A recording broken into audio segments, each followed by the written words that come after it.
What's going on, Facebook and YouTube? How we doing? Glad to be back. Good to see you again.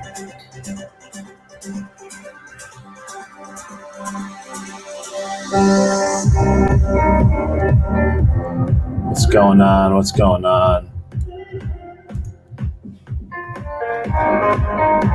Just getting set up over here. All right. What's going on? What's up, Lori? About to start up on the gram here. Give me 1 second.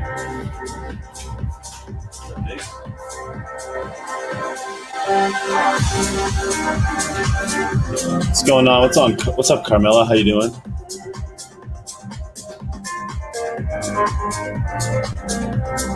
I know.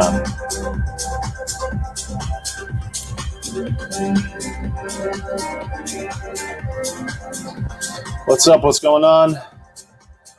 Glad to be back. It's been a while. Good to see you again.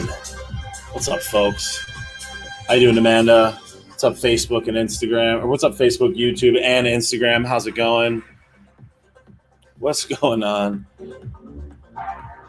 What's going on? What's up, Rachel? What's up, Amanda? Yo, what's up, Corn Pops? Long time no yell. Glad to be on here just yelling and screaming. You know how it is. You know how we do it out here. What's up, Michigan? What's up, Kim? How you doing, Curtis? How are you? What's up, Shark Belly Kelly? What's going on? What's up, Marie? How are you? What is the good word? Yo, today, the video that I made today about Fauci is doing quite well. Thank you, Ellie, too. Appreciate that. Thank you so much. Blue Sky 76. I'm not asking anybody to pay me. I'm just giving that option if anybody chooses to do so because they like what they see here and want to support. I'm not asking anybody to do anything. And I appreciate everyone that does, but it's not a requirement. It's just there if that's what you want to do. What's going on, KG Fine? How you doing? Texas Neanderthal here. Yo, so Corn Pops was clown from Anomalies Live. I don't even know what that means. Yo, so what's going on, everybody?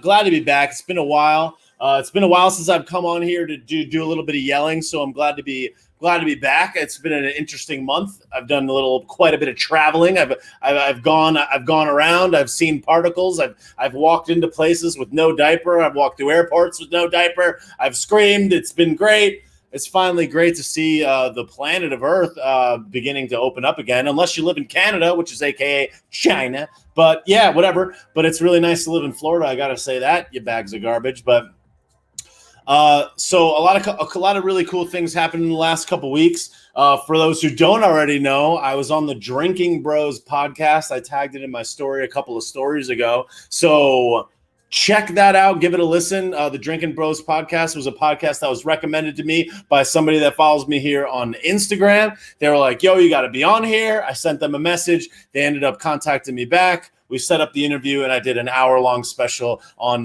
one of their shows. They have a huge following, 10-something million downloads a month on the podcast. They have about 90,000 followers on the YouTubes. They have a really nice social following. So if you're here from Drinking Bros podcast, welcome. Thanks for being here. I appreciate it. I'm going to try to tickle your grundle from a long distance with a nice soft feather. And if you're not, go check it out. Go check out Drinking Bros podcast if you haven't checked them out. Definitely worth a listen. They got a lot of funny stuff, a lot of funny people. They get a lot of cool people on the show. So I was honored to be on the show with them at Drinking Bros podcast on Instagram, and they're all over the tube of you and all of that. So give them a look, tickle their bag, tell them you got sauced, and go and listen to the interview. It's a bag of rice. So thank you so much. Thanks, Nicola, for the super sticker on YouTube. Thank you so much for that. I do appreciate it. Yo, so I have to say, you bags of garbage, it does feel a little bit vindicating for all of us Jabron conspiracy cornholios that have been yelling about Dr. Garbage Fauci for the last year. This guy is an actual trash merchant garbage factory. And if he knew how to throw out a baseball pitch, I think I might trust him a little bit more. But you can't trust a man that throws like that. But whatever, I digress.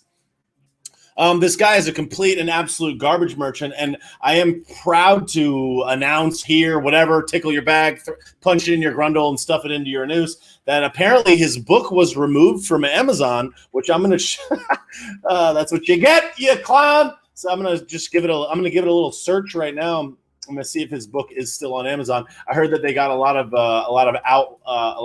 backlash. Yep, it's gone. That's amazing. I heard that they got a lot of backlash and emails and whatnot saying that this guy is an absolute clown sneaker, complete and total garbage merchant. So that's absolutely hilarious. Take your 80 pages and shove it in your anus, Fauci. 80 pages is like a joke. Paying $18 for an 80-page book is an actual joke. It's like, Fauci, you're garbage. Obviously, this guy didn't write it anyways. He was obviously just speaking to some ghostwriting Jabron. Obviously, the book was trash. If you could summarize your life, if you could summarize like your perspective on life in 80 pages, perhaps it's not worth us reading, Pop. Maybe you should just go and collect all of your government inflationary bucks and shut the front door, you loser. But whatever, go lie to everybody. Just destroy everyone's life, you snake in the grass. No one likes you. You're garbage. I don't care if you're on the front of InStyle magazine. You're a waste of space. Tickle my bag. You're a goon. No one likes you. You're a disgrace. But whatever. Who cares? Who cares? You can't go to Target. You can't close your business, ruin your life. Wear a diaper. Wear 7 diapers. This absolute snake garbage factory, complete and utter loser that's supposedly supposed to be working for us, has been blatantly lying to us for the last 16 months and is a piece of trash. I was just curious if you guys heard me. I'm going to just repeat it one more time. Fauci is a garbage merchant, a literal merchant of garbage. If you're just out there on TV doing interviews with Billie Eilish and a bunch of other Jabrons and being like, yeah, it's safe, diaper, and just lying to everybody for a year, you're trash. I'm curious what goes on inside your head, Fauci, because you're garbage. But whatever, everybody knows now, as if we didn't already know anyways. But whatever, let me tickle your bag. Sorry, he's a loser. Whatever, everybody knows it. Anyhow. As soon as he threw the first pitch, we were like, yep, we know it. We knew it. We actually knew it. We knew it the whole time. This guy's a trash factory. But whatever. I digress.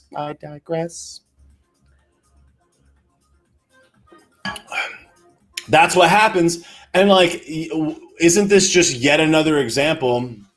Isn't this just yet another example of how the political ruling class just pretty much lies to everybody and is trash and also is garbage and lies about everything and just completely takes our money is supposed to represent us and then just destroys the entire planet?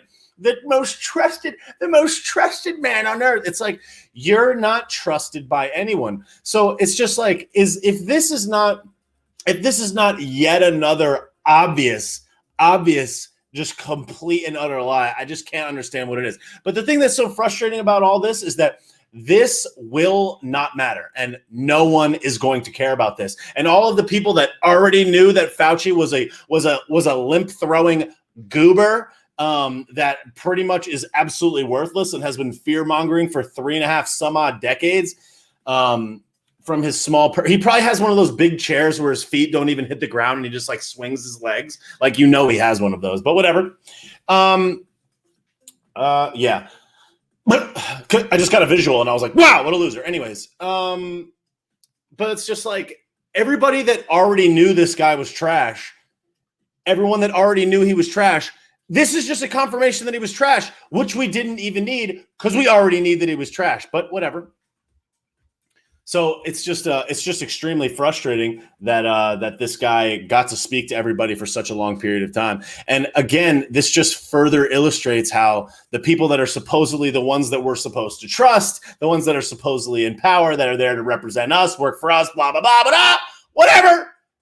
They don't. They're garbage. And they're completely bought and paid for by the pharmaceutical industry in China. But whatever. Again, the thing that's the biggest problem that I think about all of this is that It's not going to matter. Nobody cares. The people that already knew that Fauci was garbage, they already knew this. This is no surprise. This is just an external validation where we wish that everybody else would be aware of what we already knew to be true. The guy threw the first pitch and we were like, liar. It's like, everybody saw that picture that I posted twice on my story today of his stupid face with his diaper underneath his chin as he sat a centimeter away from two other people in the middle of the clam dem out at a baseball game while nobody else is at a baseball game. And it's just, again, another perfectly obvious representation of rules for thee, but not for Fauci. Rules for thee, but not for me. Rules for us, but not for them. It's like, the ruling elite class of people do not care. They rub it right in your face. They slap you right in the beanbag with it. They just lay your grundle out on a table and stab it with an ice pick. And they're like, no, you like this. 73% of Americans like an ice pick to the bag. And then you're like, oh, okay. And like most people just put their diaper on and just like calmly mosey away as they're just like dropping pints of blood out of the bottom of their severed sack. And they're like, oh, the Fauci said it's full. It's like, no, dude, but no one cares. And yet to this day, despite the fact that the information's out, despite the fact that they came out with the lie, the emails, even the king of truth, what's his guts, that clown sneaker on CNN, whatever his name is, I don't even care because he has a stupid face too and he's a liar, whatever. King of truth.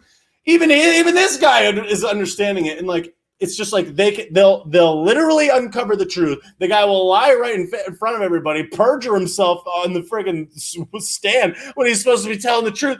It'll come out that it's a lie, and then people will just like go outside and be like, and they'll just like wear their diaper and just like muzzle along like lemmings. These freaking it's like, what are you doing, Bill? Like, what are you lightheartedly doing? Like, you're a total clown sneaker.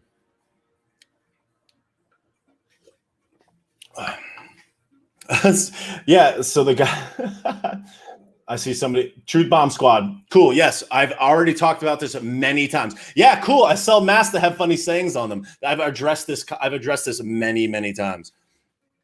Yes. If I'm going to wear a mask, I'm going to wear a mask that has a stupid saying on it to make a light of how dumb it is.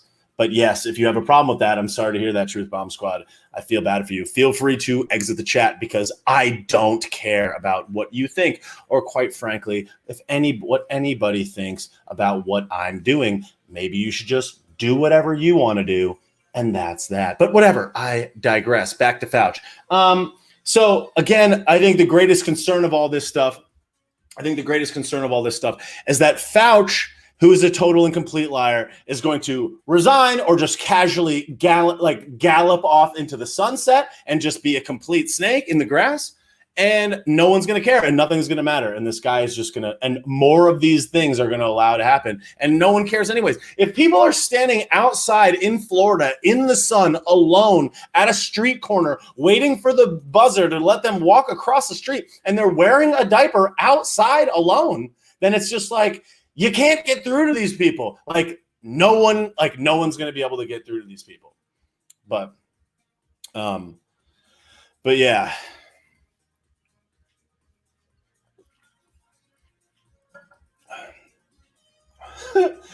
It's always funny when people are in the chat talking about how big of balls they have, as they don't have their real name. They got an icon as their ID, yet they're in another grown man's chat trolling at 8:45 at night. Find something else to do, my friend. Like, who's the loser here? Let's take an assessment. Like, congratulations, you've got huge balls. You're impressing everyone. Everybody is impressed. This guy's killing it in the comments right now. Wow. Everybody give him a follow. It's like, cool, bro. Just click the X, my guy. I don't care what you do. I'm a grown man. I have big balls. I'm in the comments. I am in the comments. I follow you and I clicked on your live stream, so I'm trolling the comments because I don't understand. Cool, dude. It's like there's plenty of hate in the world, Bean Sprout. Kick rocks, jabroni. I'm just saying, pound sand. But anyhow. So it's like, this is yet another vindication. This is yet another obvious and apparent lie completely played out in plain sight.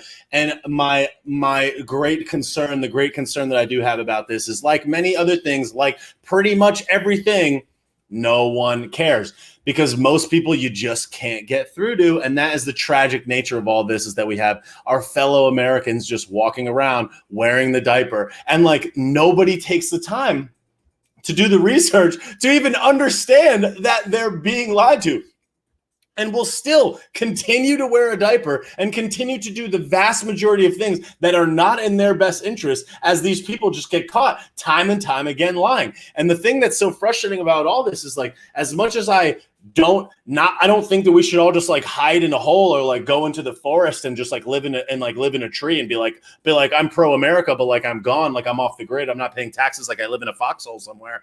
It's like I do believe that obviously it's worth fighting for and all of the rest, and obviously we have to keep spreading the word and telling people and whatnot. It's just like this, among so many other things, is so concerning, because so many people are so far gone that they can be lied to straight to their face. It can get proven that it was a lie, yet nothing happens as a result. Like literally nothing happens. And it's such a tragedy of all this stuff, because it's like, if only more people did more research, if only more people paid attention, if only more people just took a couple of minutos a day to just pay attention to what's actually going on, like the world would be a better place. But who cares? So it's just, I just find it quite sad. And like what's going on with all of these other things, like, and this is the other thing too, is like, not only Fauci, but you have other countries that are extending lockdown rules even beyond what is even necessary. Like in Canada, they just extended, I think in the province of, I believe it's Ontario,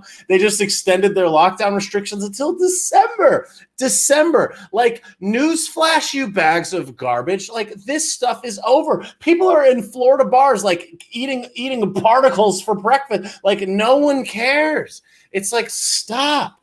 These people are so sick in the head. It is tragic. And I saw a couple of announcements from a couple of famous nightclubs in the state of New York today, like Lavo and a variety of other ones, that said that they're not going to permit anybody to come into their nightclubs unless you got the juice. I believe the Brooklyn Mirage was another one, which is no surprise because it's in Brooklyn. It's like, okay, like I can't say that I'm too surprised about that.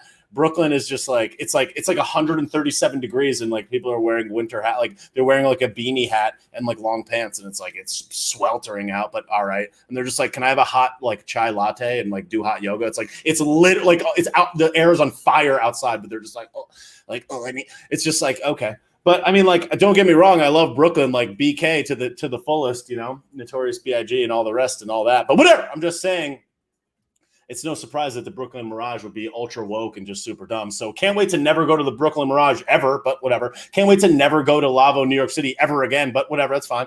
If you guys want to be that woke, then cool. I guess people will just go to, I don't know, Florida, but whatever. Yeah, Florida's cool. I love how Big Ron the Santa Claus, aka a god amongst men, aka a 20-foot penis man, aka big dolphin energy, aka big moisture, aka big tank top, big flip flop, big pelican, big dolphin energy. Big Ron the Santa Claus made it illegal for any private business to do that, which is hilarious. So good luck doing that in Florida. Oh wait, you can't. Good luck, New York. I hope that works out for you, but fine. Imagine going to a concert knowing that everybody there got the juice. It's just be like a bunch of just libs. Like, how do they dance? It's like a dance concert and they're all like, like, it's like, imagine how lame that would be. Whatever. I'm not trying to insult people that get the juice, but I'm just saying it's like maybe like get a couple people that live on the edge there. Whatever. They're not even living on the edge. They just are self-aware enough to know it's like, I'm 23 and I don't want this mystery juice corn pop. Like, I want to go to a concert and just stand it. It's like, oh, that's illegal. Sorry, you're not allowed in here. It's like, oh, cool. You need to sit over here. It's like, cool. Good luck with that. I hope it's a great business strategy, but whatever. I believe the state of Oregon said that they're going to require the juice to access public places. I believe I saw an article about that. I am going to give that a gal, give that a duck gay. Yeah, cool, great. Yo, so the world is garbage, and like, again, it's just like if Fauci, the most trusted garbage merchant on the planet, the most trashy trash factory to ever walk the earth, is going to straight up lie on every single news network for an entire year and a half. All these businesses are going to be shut down as a result. People wearing diapers, people getting arrested at the bank that they go to for not wearing a diaper. It's like the length in which that people will go with this is insane. And when you think about other countries, like I said, Canada, Australia, the UK, and a variety of others, and you think about all of the restrictions, this stuff becomes so obvious. And again, it's like I don't want to sit here and be like, go blue, go red. It's about this and that. It's just like, for the vast majority of them, like, these people are sick in the head, and that's the problem. And again, it comes back to the original point, which is the point that I've been trying to say since the beginning, which is kind of like a generally libertarian, small government, freedom, independence, personal responsibility mindset, which is the following, you bags of garbage, which is like, if you give an outrageous quantity of power to a centralized structure of people that you believe know how you can handle your life better than you, they will be corrupted and they will destroy it. They will grab more power than they deserve to get. They will use that to their advantage. And all of the people that bequeathed upon them this power will suffer as a result. The only people that will benefit will be the ones that can financially manipulate them into doing what they want, and those of them that are willing to be manipulated and follow along the line so that they can get to a point where they become part of the elite class. Being a person that works for the government is not a very lucrative position. It requires a lot of money. It requires a lot of work. It requires knowing a lot of people. It requires reading a lot of documents. It requires being in the public eye and being slandered or praised in a variety of different ways. It's not a very sexy job, but the problem is that the incentive to do it is as a stepping stone or a ladder rung to you becoming more powerful, more influential, and ultimately richer, because you're not getting paid that much. The highest paid employee out of 4 million government employees is Dr. Fauci, who just lied to everybody. This guy only makes $400K a year. There's 28-year-old or 30-year-old people in Manhattan that make more than $400K just working at a hedge fund crunching numbers all day. And you don't have to be a savant boy genius to make $400K. And even though the vast majority of people in the world don't make $400,000, it puts you in the 1% or whatever of earners in the entire world.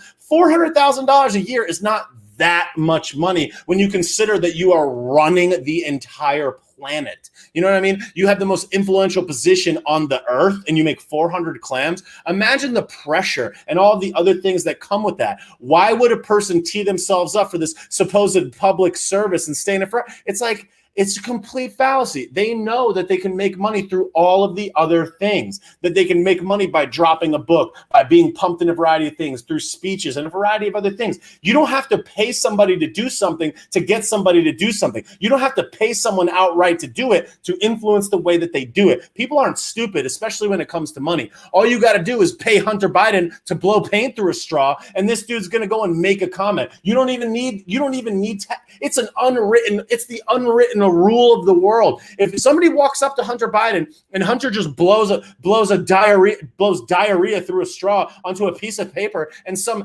oligarch clown sneaker comes up and gives him 1 million clams, what do you think he's going to do? He's just going to go home and just sit on the 1 million clams? First, he's going to smoke a rock the size of his head, but the next thing that he's going to do is he's going to go talk to 10% to the big guy. The guy's not stupid. You know what I'm saying? It's like, this guy just gave me $1 million for me to take my diarrhea and blow it through a straw on a piece of parchment paper, and he paid me $1 million for it in a white building in Soho, like while he was eating a lamb lollipop. It's like, you owe this guy now, dog. You don't have to. It's like, I don't have to write it down on paper. It's just like, that's diarrhea on parchment paper. Like, it's like, it's more than obvious, Bill. It's an all you got to do is just look at the guy and be like. It's like, did you just shit on that piece of paper and the guy paid you $1 million? It's like, I sure did. What are you going to need to do for this person? It's like, you know what you're going to need to do. You're going to need to go 10% to the big guy. I'm just saying, Bobolinsky, but whatever. Who cares? Who cares about the truth and stuff and things that happen? But whatever.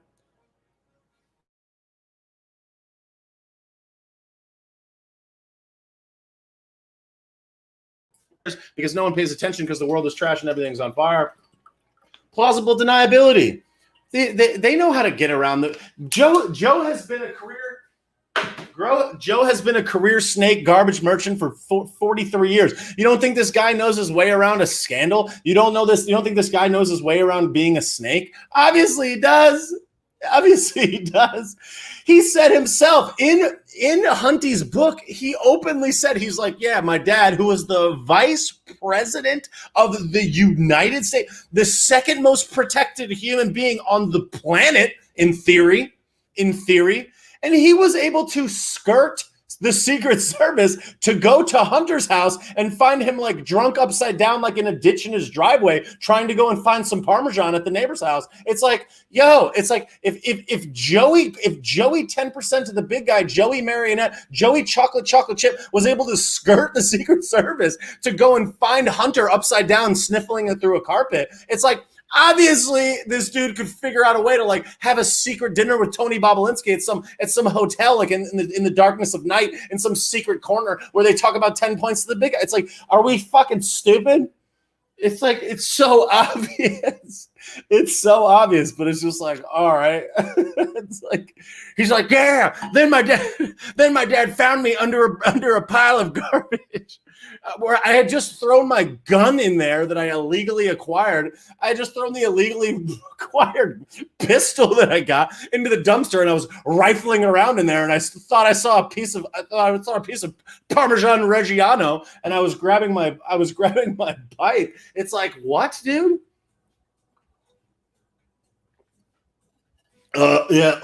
Whatever. But Joe's tough on China. It's like, is he though? It's just like, okay, Bill. All right, Bill. So it's just like when you understand the basics of how corrupt this dude is and how corrupt his family structure is and his corrupt brother and his corrupt son and just everything that's so obviously hidden in plain sight. It's just like, does this surprise anybody that any of these people are lying? And I know that Fauci has nothing to do with Joey Basement, but it's all part of the same structure. So it's just like, it's like these people are sick and there's just trash. And it's just like, I got to admit, like the more that I pay attention to this stuff, the more I consume with it. I'm just like, and that's like this past 30 days, I've been like doing things like going on trips, like getting particles from coast to coast, like sitting on planes, pulling my diaper down, like taking 73 minutes to eat like one pretzel. And it's just like, you consume all the different stuff and you're like, God, it's so obvious. It's like not even funny sometimes. And it's like, sometimes it's hard to extract the humor out of it. And like, sometimes I want to just like make a video about something stupid that's not related to what's actually going on like out in the world. And I'm just like, God, but these people are so savage though. It's like I want to follow the purpose of doing something that I think will have value, but it's just so insane that I'm like, it's like, how could I not talk about that? That's just so sick and twisted and absolute trash. And it's like finding the humor in it and making it funny. It's just like, so it's a tough, I grapple with it because I'm just like, oh man, why though? In Florida, a punk rock show. I'm sure some of you saw this article. There's a punk rock show in the state of Florida that has tickets to their show for $18 if you got proof of the juice, and $1,000 if you don't have proof of the juice. You even have the dehydrated owl, an unlikable nocturnal bird, dehydrated raisin, garbage peddling trash merchant, grabby hands. What are you gonna do with that gabagool? Andrew Cuomo, the governor of New York. The trash pile governor of New York, saying, you just have this card and that's your key to living your life. It's like, no, it's not, you owl. You're garbage. But whatever. I hate that guy, but whatever. It's like, you're a disgrace to Italians. You're a shriveled gabagool that's been left in the sun for 6 months. Like, you're a loser. You would be a California raisin, but raisins are plump. You're a wrinkly old loser. But whatever. The world is trash and everything's on fire. So it's like, And the thing that's, again, it's like the more it's like the more you see and the more you pay attention to what's actually occurring, the more troubled you are by what's going on, because you're just like, wait, so the dehydrated owl is pulling out his Excelsior pass. No one cares about that. You got clubs and private businesses making it so that people can't get in unless they have the juice. Okay, that's trash. You got Gavin Mussolini, who they managed to gather 2 million signatures for to get this guy ousted from office, and his main contender is Caitlyn Jenner. Dope. So it's just like what's gonna happen is fucking what's his guts? Patrick Bateman, Gavin Mussolini is gonna win again. He is gonna win to be the governor of California again, and it will probably all be for naught because there's no reasonable contender. And it's just like yet another example of more trash. And it's so sickening that all of these people, they operate in such a sick and twisted mind frame. Like, you have to be such a snake to be in the political structure for a long period of time. It's tragic. They come after your family. They come after your likeness. They dig up every single possible thing about your life. Like, you have to be a snake to even be in there. It's extremely troubling. And all the people that are like actually cool and like have a good head on their shoulders, at least the vast majority of them, they don't even want to go in that mess. They don't want to go in there with all these psychopaths, all these totally narcissistic, complete savages that don't care about human beings, that don't care about human suffering, that will just destroy every single human life, man, woman, or child, or they, or Z, or Zer, or whatever the hell else, because they just don't care. Because they're just drunk on power and just destroying everything, and all they care about is bickering with each other and screaming at each other in the halls. It's like, you're a goon. But whatever. These people act like children, and they're supposed to represent us. They get paid hundreds of thousands of dollars. They use it as a leg up for them to just like advance themselves in their own career. It's just a pure tragedy. It's actual garbage. It's actual garbage, and it's leaking out, and it's just a bag of trash. And I just find it very just very concerning.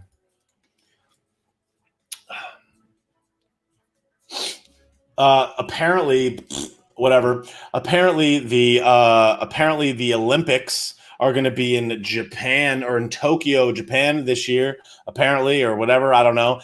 And I read an article yesterday that said that the corona restrictions say that people need to stick to clapping during the torch relay, and they're being asked not to shout or cheer. Oh my God. Meanwhile in Florida, you can make out with somebody at the bar that you met 5 seconds ago. It's just like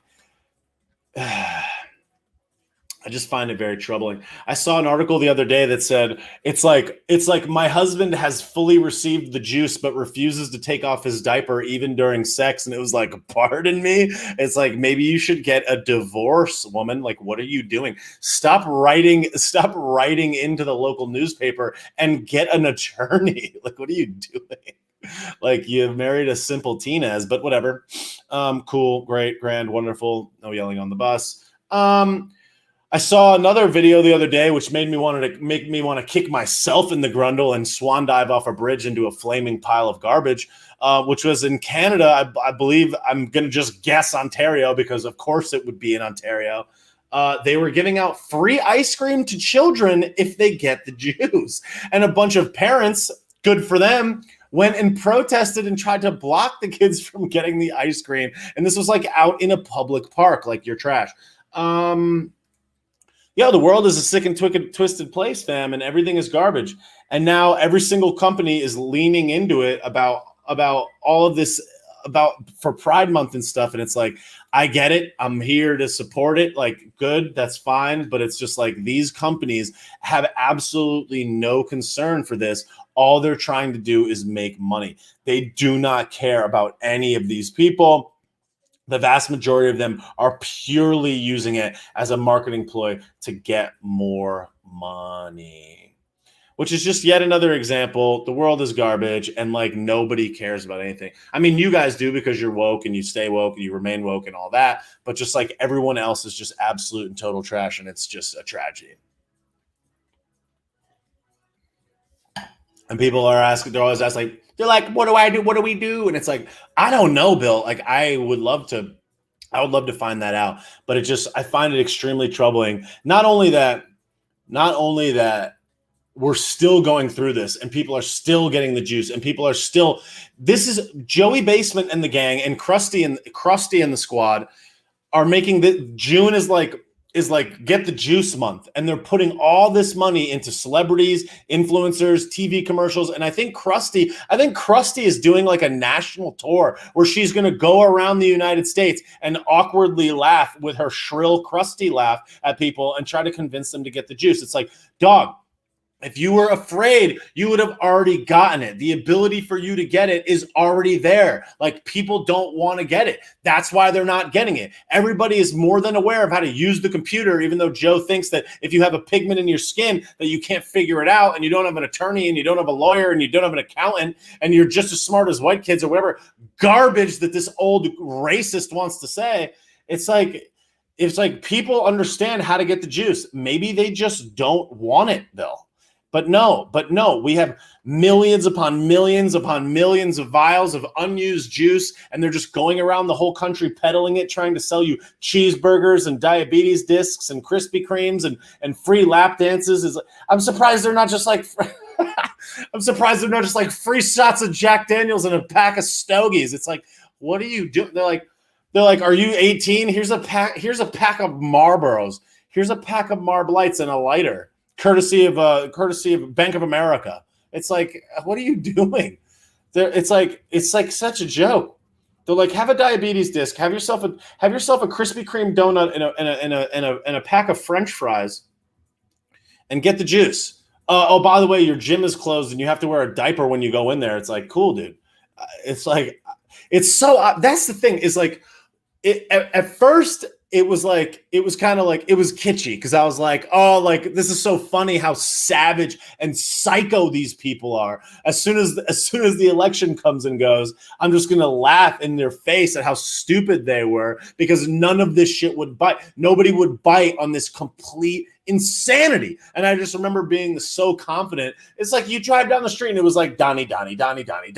Like every single person that you knew that didn't even want to tell you that they were going to vote for Donnie Baseball was voting for Donnie Baseball. They would come out and tell you about it. Meanwhile, there was like one Joey Dumpster sign. The guy was dead. He had no support. Krusty dropped out of the race before even the first vote was taken.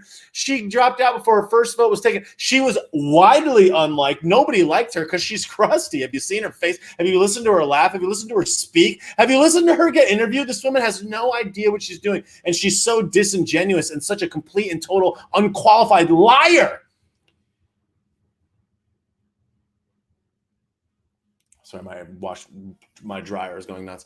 So she's a complete and totally unqualified liar, horrible laugh-having liar, total scrumbleberry. It's like, yo, we have the internet. We know your history, Krusty, but whatever. And it's just like, so she's wholly unqualified, interviews terribly, public speaking terrible, laugh terrible, completely awkward and horrible, literally no support, dropped out because she had no money.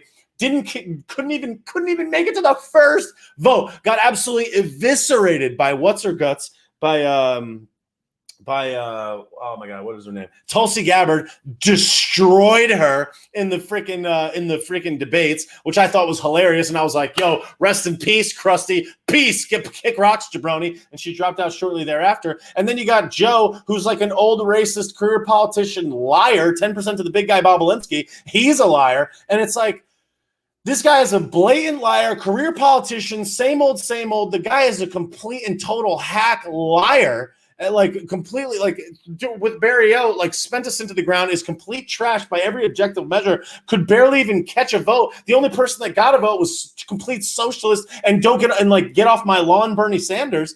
And yet Bernie got goosed by his own party twice, which is hilarious. They literally stole it from him the first time for the murderer, what's her name? Hill Dog.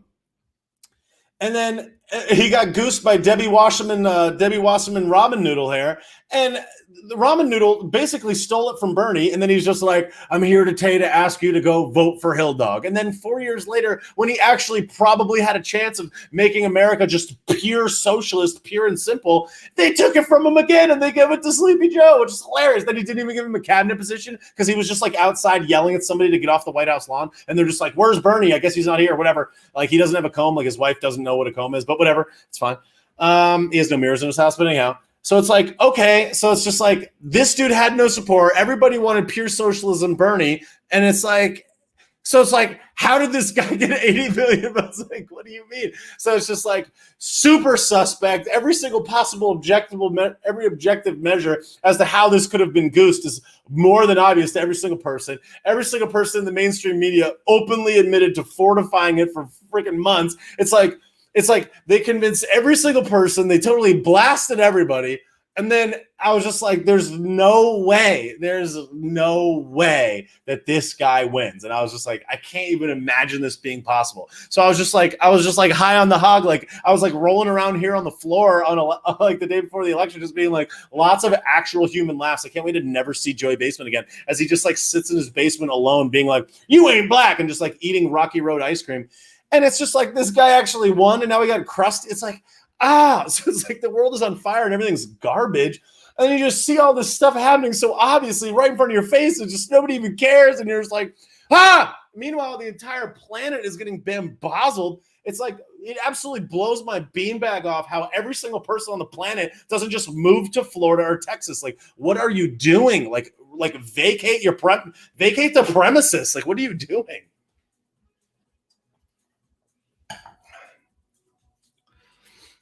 And then apparently the director of agriculture or some who cares in some big lib Democrat Nikki Fried Chicken is running for governor of Florida now. She's Big Ron's contender. Lots of actual human laughs.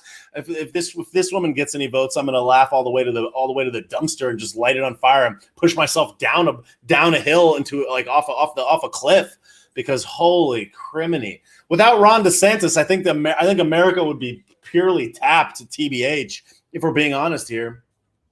Just about the only decent places to live on earth are like South Dakota, where 17 people live. Just kidding. I like South Dakota. I've never been there, but I'm sure it's very nice. I'm just saying South Dakota's no Florida, but whatever. I'm just saying it's like whatever. But it's like if you're not living in Florida or Texas, I don't know what you're doing. But whatever. I'm not just like trying to insult other places. I'm just saying, what are you doing? I don't know. It's like, I get it, my business, whatever.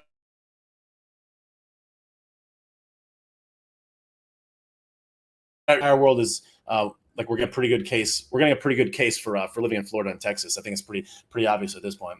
But whatever.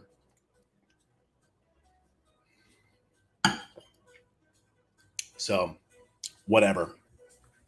So it's just like Big Ron to Santa Claus is just bringing all the truth and facts and freedom, and just everything is great. And it absolutely blows my mind that any person would think that they're actually a contender. Nikki Fried said that Big Ron is she said that Big Ron is like an authoritarian something or other. And I was like, pardon me, Nikki?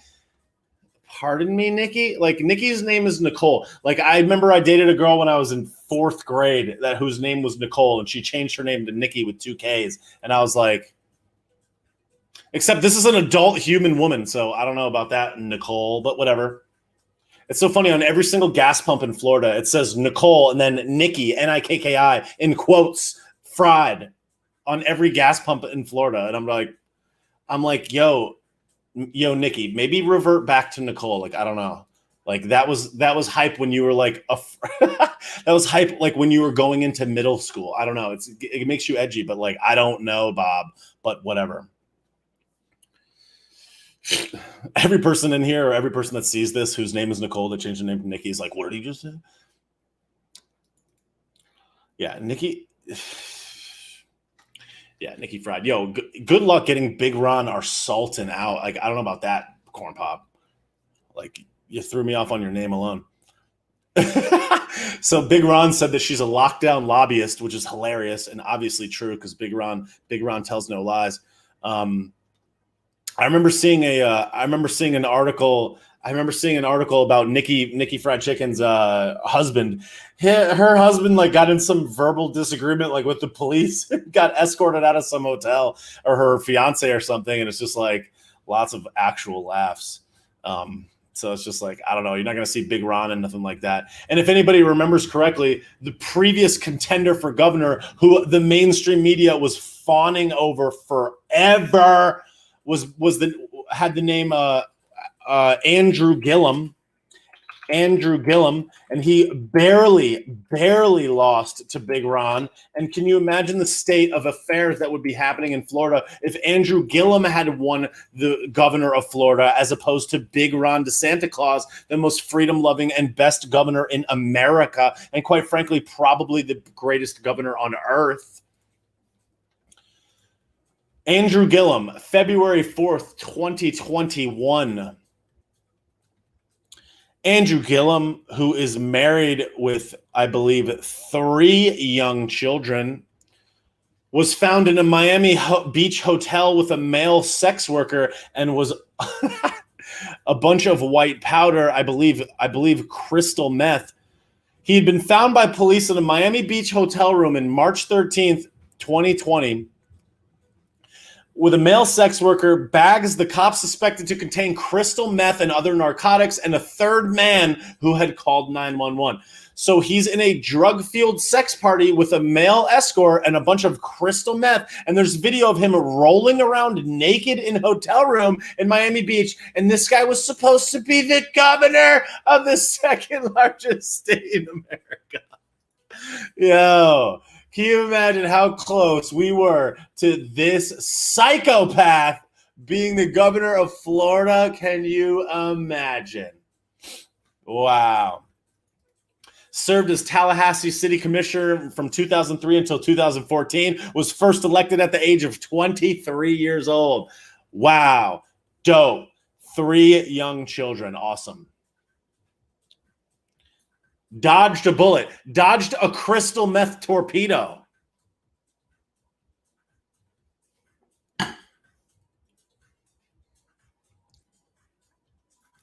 But whatever. What is it now?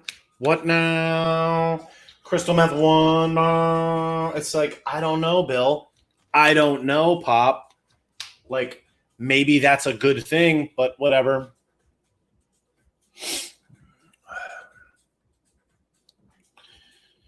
Sure. I heard this one the other day, which I think is hilarious. There's an article in Vice that came out last month in May, 3 weeks ago. I didn't even read the article because Vice is garbage. But it says that anti-diaper wearers are ready to start wearing diapers to protect themselves from people that got the juice. And this article in Vice claims that anti-juicers, which is just a stupid term in and of itself, and anti-diaper wearers, which is no longer a stupid term because it's obvious, are supposedly wearing diapers now to protect them from people that got the juice. And this is an article in Vice, and they actually expect us to believe that this is true, that there's people out there that are anti-Jews that are going to go and wear a diaper to protect them from. They're just trying to make everybody look stupid.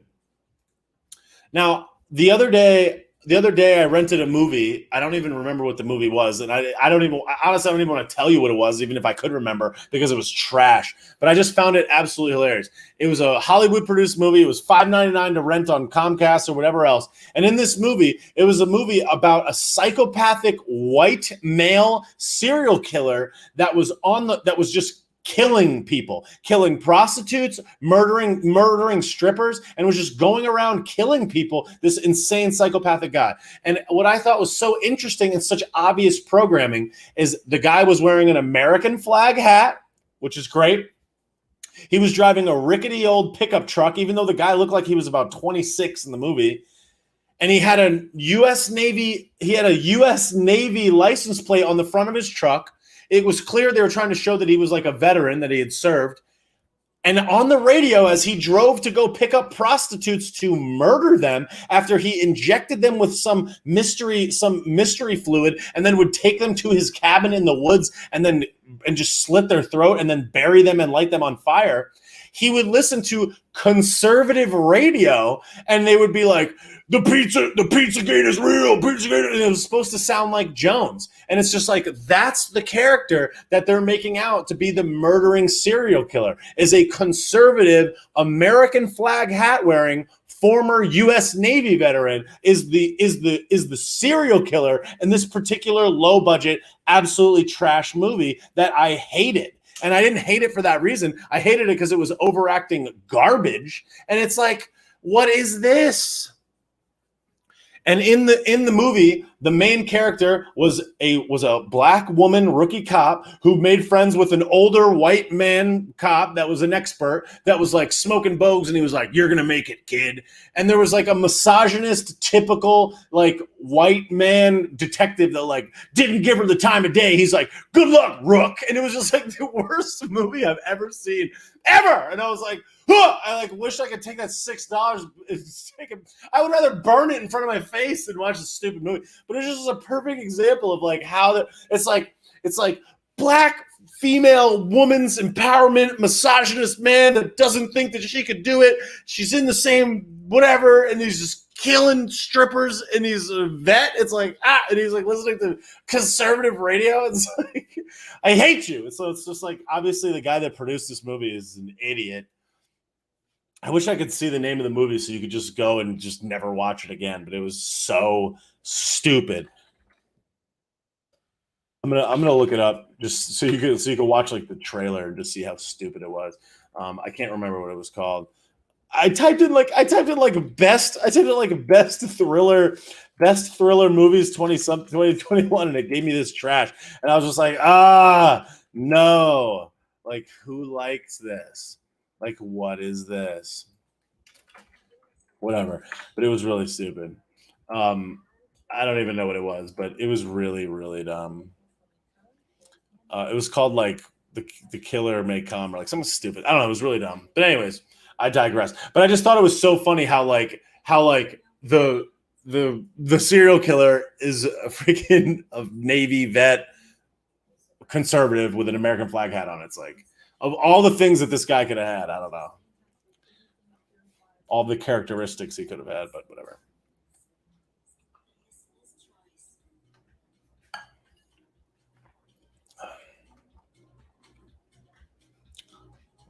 What's up? What's up, Gabby, the corn pop? Yo, thanks to the people that bought the badges. I really appreciate you. Thanks to M Spanos 81. Thanks to Marisol 1112. Thank you to Trisha Peach, and thanks to Ellie2 for the badges on Instagram. I appreciate that. Thank you so much. I appreciate the support. Someone's asking the name on Instagram. I just don't know.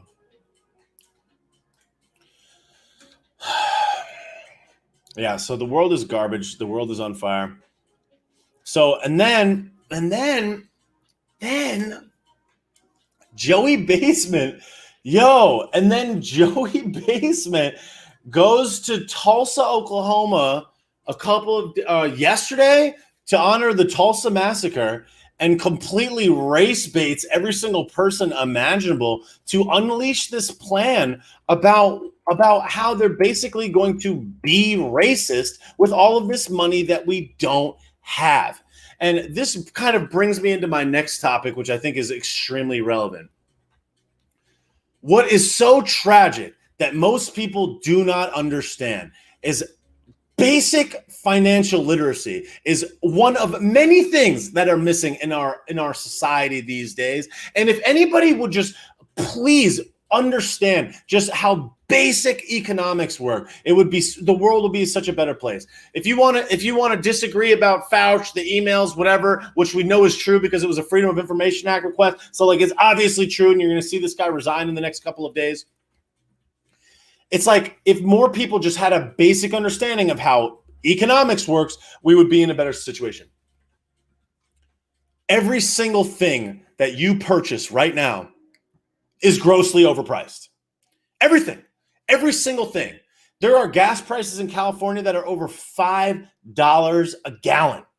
And then in every single place that actually is open, where people can go and actually get jobs, every single place is looking for employees. And every single business, from Uber to Lyft to every single possible imaginable business, small businesses, medium-sized businesses, and every single thing in between, is having a difficult time hiring people for a variety of reasons. And what's the hugest concern about all of these things is that it's a combination of a vast swath of different problems. It's inflation, it's unemployment, it's Joey Basement just lying to everybody. It's fear mongering. It's Corona clap fear mongering. It's getting people off the hook for all of this stuff. And then on top of all of that, it's just basic people not understanding economics, people not understanding how business works, and people not understanding how difficult it is to run and operate a business, especially in a world where litigation is handed out like free ice cream in Ontario for the Jews. It's like,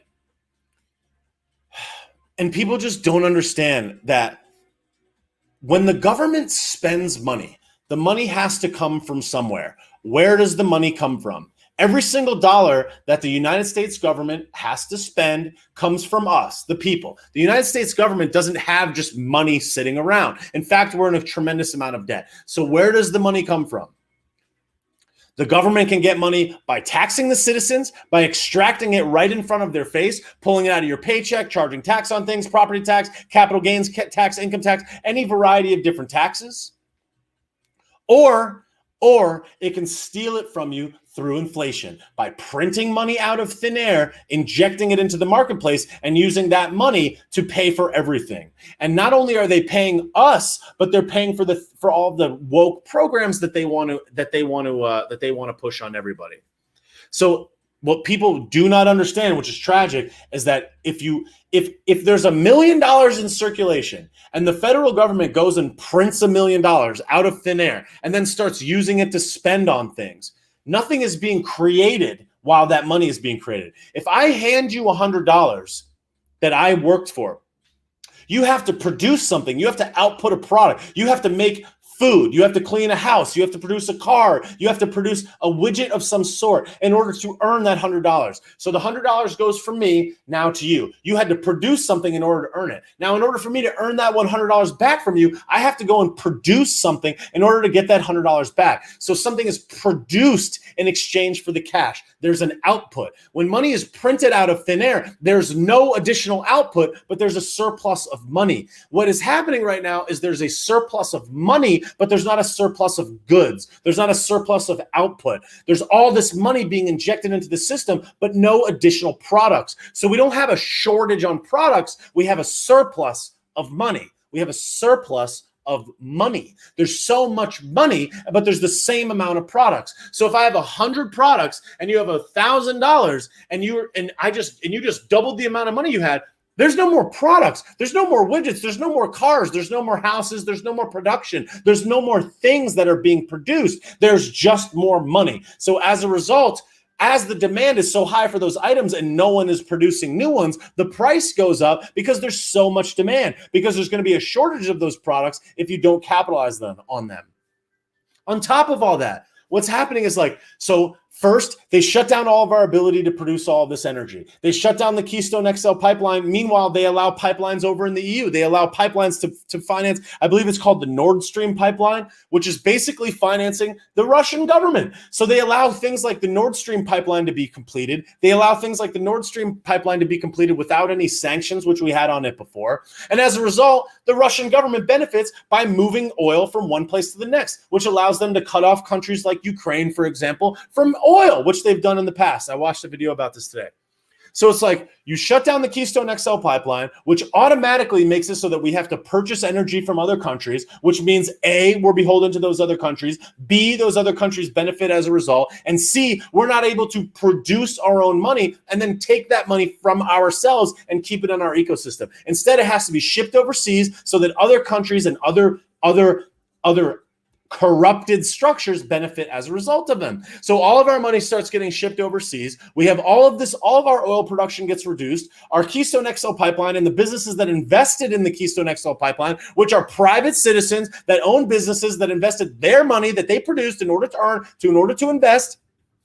All those people say, well, as long as Joey Basement's in office, I'm not going to invest in oil drilling. I'm not going to invest in a new oil drilling site. I'm not going to invest in a new refinery. I'm not going to invest in a new production plant. I'm not going to invest in a new pipeline. I'm not going to invest in a new transport or any other thing that's in the production line from when crude oil goes to gasoline and actual things that people need to consume, like what you put in your car every day or what you put in your tank to heat your house. They don't want to invest into that anyway along the way because Joey Basement, Krusty, and all of the woke scolds in the middle can just pull it out at any moment by just shutting off your ability to do it, restricting your permit, saying that it's not woke, it's destroying the environment, blah, blah, blah, blah. Meanwhile, that exact same oil is still being produced in some other country, and we're shipping our inflationary mystery printer bucks off to some foreign land where we're getting them to produce it, and they benefit as a result, and we all lose. In the meantime, as we're going through this process, our gas is more expensive, heating your house is more expensive, moving goods from point A to point B is more expensive. All of the production facilities and all of the plants and all of the manufacturing and every single possible business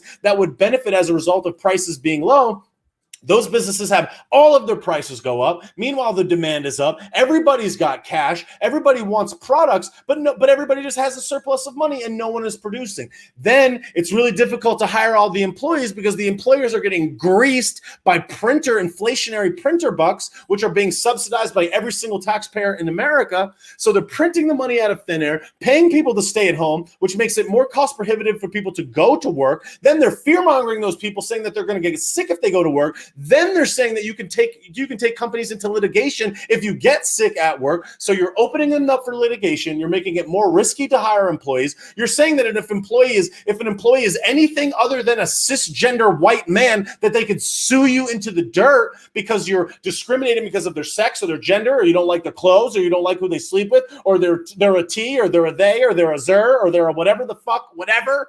And you can't do that. So it's being cost prohibitive to hire those people. Then you say, oh, well, you have to balance this out because your company's racist if it doesn't hire enough people, which makes them more subject to litigation because people could just sue them. So you're making it more cost prohibitive for them to hire employees.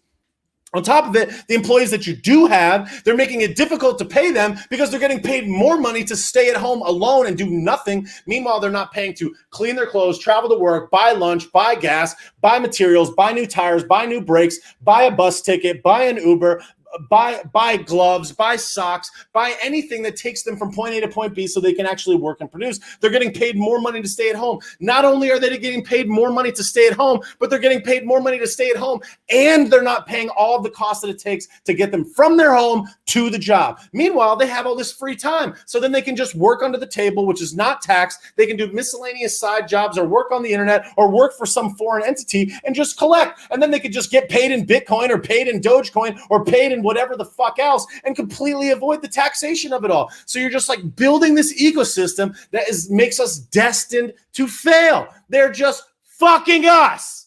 And then on top of it all, you have these fucking snakes like Fauci go on TV and just lie to you about the very basics of it. Put a diaper on your kid. It's like, fuck it. It's like, it's savage. They're coming for everything. They want to nationalize the police force. They want to make DC a state. They want to pack the Supreme Court. They want to fortify the elections, nationalize the elections, get us so that you can never win an election again. They've got every single media outlet, every book, every TV station, every movie production house. They got every single pundit, every single celebrity, every single person is in the bag. And all of these people understand that all they got to do is toe the line of the winning team because it's going to allow them to, get rich. It's going to allow you to get more jobs, book more movies, book more TV shows, book more interviews, sell more books, get more fans, be more woke, get sponsored by every other bullshit company that stays on the woke agenda. And every single person is just like covering a blind eye and taking the cash because they don't care, because they're savage, because people are disgusting and they don't care. And the vast majority of people only see the dollar signs, don't see the human suffering, and they don't care. And then you have people like Lady Gaga getting on TV and being like, when I see the safety symbol, whatever the hell, when I go into my local whatever, I feel safe. It's like, fuck you, Gaga. You don't go into any store, you liar. You fucking liar. She's getting paid and getting totally greased on the back end. They're getting financed by every possible imaginable savage person you could even imagine. But whatever. So it's like, impossible to hire people. Then it's $15 minimum wage. Then it's every single employee can sue because they think they got corona clap at work. You can't hire anyone other than a cisgender white male because any other person could sue you for every other possible thing, and they could claim all this stuff, tie you up in litigation, destroy your business's profitability.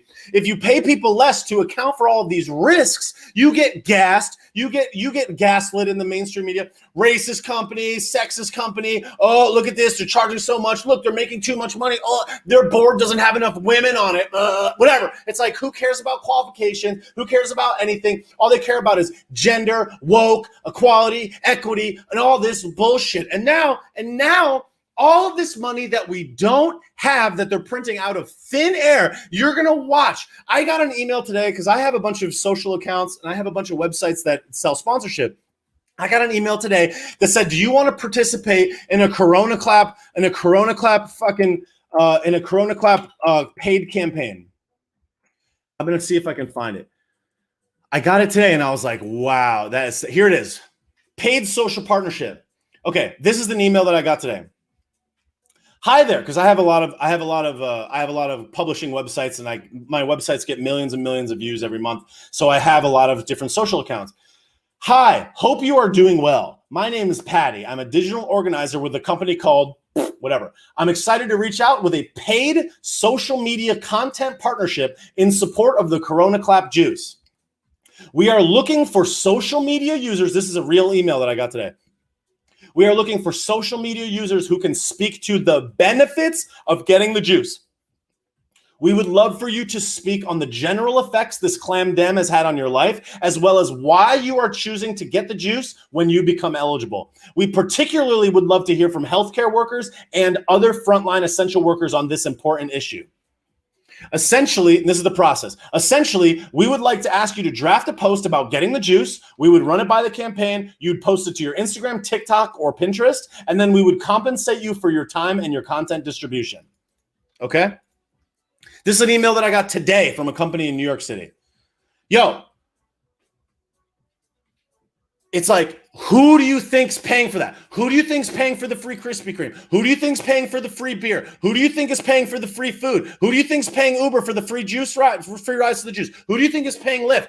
We are. That's us paying. The government has money set aside that they're printing out of thin air to finance all these programs. And people are like, no, like, it's like, they're like ban, like outlaw Uber, or like take the Uber and like go to the store or something. No, those are being paid for by taxpayer dollars, I guarantee you. So this company is already getting greased. So what happens is the federal government or the Center for Garbage Control or whatever, whatever that's trying to make the juice more palatable to everyday citizens is paying this company to go and find thousands upon thousands of influencers to lie online, probably not even disclose that they're getting paid, and say, I love getting the juice because the clamdemic made my butthole hurt, and I had mud butt for 6 months, and then I got the juice, and then everything was great. And like they're literally saying point blank, I didn't even respond to the email. They didn't even try to hide it. They're just like, yo, this is what we want you to do. We want you to lie about why you like it. Imagine if you didn't get it. How are they going to know? It's a HIPAA violation for them to even ask for you to prove that you got it. So they don't even know that I even got it. They don't even know. And they're going to pay me to fill out this form to lie to you about why it's so great. And they're going to pay me with government inflation bucks so I can lie to you about the juice. And can you imagine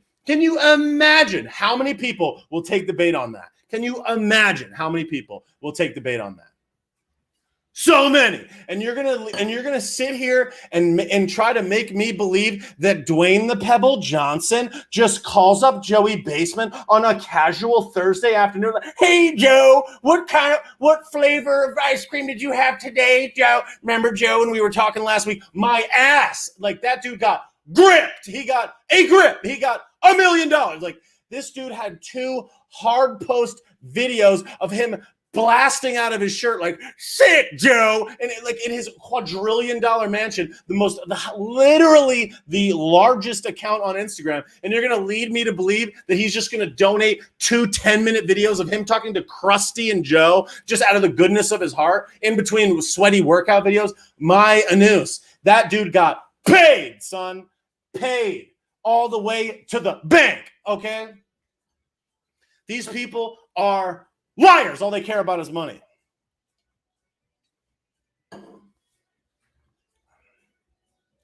He's the most likable man in America. I don't care how likable you are, dog. Like, that was kind of scummy. Remember when we talked last week, Joe? Remember when we both shared a mint chocolate chip waffle cone and you licked and then I licked and then we did Eskimo kisses? Remember, Joe? You're great. And Krusty's like, ha ha. It's like, you're trash. But whatever. Cool. It's like, oh, God. So it makes me so sick. So this company, it's like, oh my God. So then on top of it, it's like they're literally looking for healthcare. They're looking for people that are in healthcare to make it more credible. They're showing it in plain sight. I'm looking at the email right now, and it's like they're just like, oh, they're probably like, oh, could you wear your nurse outfit in the video? Oh, like Joey Dumpster will print me up some more inflation bucks if you wear your scrubs. It's like these people are sick. It's like if people want the juice, they'd get it. It's everybody's been eligible. Like, what do you mean?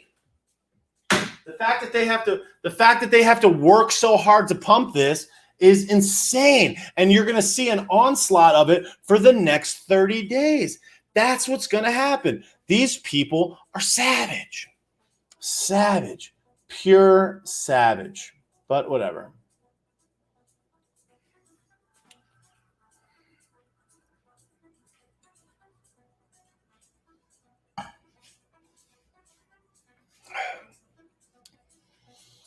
But whatever. Yet, despite all this, the vast majority of people just don't pay attention. And that therein lies the problem. That's why we're in this mess to begin with. That's everyone. You can win a lottery ticket. You can get a free cheeseburger. You can get a free lap dance. And now you're going to have Krusty going on a tour around the country trying to convince people to take the juice.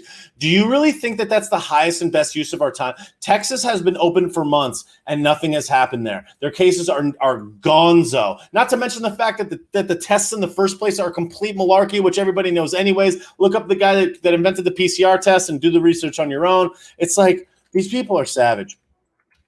Florida has been open. I've been going out in Florida since October. And they're extending the thing into Canada until the end of the year. That is disgusting. There are over 20. There's 21 million people in the state of Florida.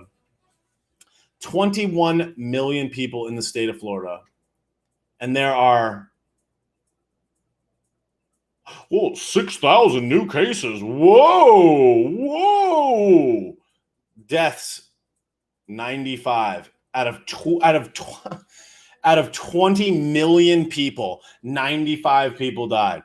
Wow. And and those people, we know that those people are financially incentivized to say that this is the reason that they died. We know that they came out straight away and said that it's like, oh, if there's a chance that it was from the clap, then man, we're gonna say it's the clap. So it's like there's guys are being financially incentivized with inflationary printer bucks. This is the greatest deception of any and all time. And like all of your freedoms have been taken away. Every single thing imaginable is being gassed to the brim. Everybody's got these fake checks in their bank account. They think that they're rich and they're spending it on sneakers. They're spending it on foreign-made Chinese goods. Gas is through the roof. Rent is through the roof. Home ownership is through the roof. Steel is through the roof. Wood is through the roof. Every single piece of material that's necessary to build a house is through the roof. The real estate agents are getting gripped. These people are renting.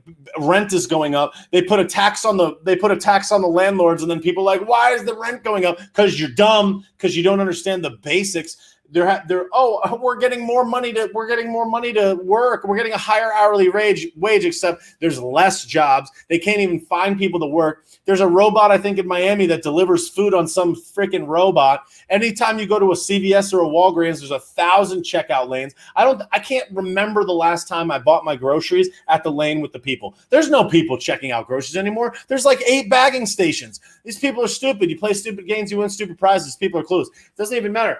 And everybody's getting greased. The stock market's going to the moon. Everybody's making money in Bitcoin and Dogecoin and garbage coin and AMC stock in companies that don't even make any money. It's like this is going to come to a head. I don't know when, I don't know where, I don't know why, but prices are up across the board, and every single possible imaginable destruction of America policy that you could possibly instill, they're on it. It's like critical race theory. It's destroy the kids. It's a 3-year-old can decide what gender they are. It's a child can decide if they want to get the juice without their parents' consent. It's a parent can misgender their kid and can get kicked out of it's like, oh my God. They can't go to school. They got to wear a diaper. You got total child abuse. You got kids in a plexiglass cage with a diaper on. It's like, what a disaster. Disgusting. All these kids are losing years upon years of schooling. They're losing all of this. They're losing all of this potential brain time. They're getting guilt tripped into thinking that if you don't wear the diaper, that you're a bad person. These kids are smart. They know, they watch TV. They see what people say and do. And it's just, you're ruining the youth, and you're making anybody that doesn't look at the world through rose-colored glasses, through a progressive, liberal, Democrat, complete sheep glasses, is a demon. You're a Donnie supporting racist. It's like, no, dude. Someone mentioned the cyber attack on the gas, then the cyber attack on meat. Dope. It's like you got private companies paying multi-million-dollar ransoms through Bitcoin. It's like, dude. Meanwhile, you got all these retail investors dumping all of their free Joey basement bucks into BitClam, thinking that that's going to be somehow their savior, that they're going to somehow avoid this overarching financial structure that destroys everything. You think the richest, smartest people that have been rich and smart since the beginning of time, that are complete and total psychopaths that don't care anything about human suffering, are going to suddenly get bamboozled by BitClam? Like, give me a break. They're just going to wait till everybody gets all their money in there, all the retail investors get in there, and then the whales are going to dump it. It's going to crash overnight. Doge will get dumped. There's 20 wallets that own like 75% of Dogecoin. If those 20 wallets decide that it's time to grease out, you're toast. That thing is going to go to zero. Just like every other one of those things. And then everyone's going to cry wolf. Everyone's going to cry to Joey Basement. Everyone's going to ask for Joe to bounce them on their knee and stick a Werther's original in their noose. And they're gonna be like, Joe, I need it. And then they're gonna be like, pay me, Joe. And like, they're doing reparations in California. They're basically giving out money. They're basically racially distributing money. After this Tulsa speech that they just said the other day, oh, we're gonna pay black-owned businesses. We're gonna pay black-owned such and such. We're just gonna grease everybody. Meanwhile, the vast majority of poor people in the United States are white. But nope, you're the wrong color. Sorry, we're racist. The government's racist now. That seems cool. That doesn't seem. We're just trying to make it an even playing field. It's like, dog, that's not that. That ain't it.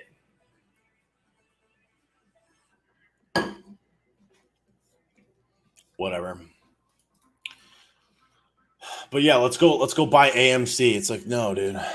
But whatever.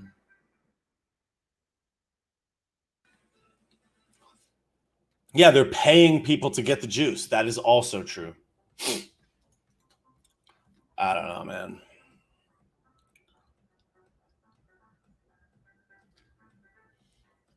So again, it's like there's absolutely nothing but savagery happening from coast to coast. The world is trash. Everything's on fire. Everything is garbage. And like despite all of that, and how obvious it is, it's like most people just don't care. So I don't know. But whatever. Let's all get the juice.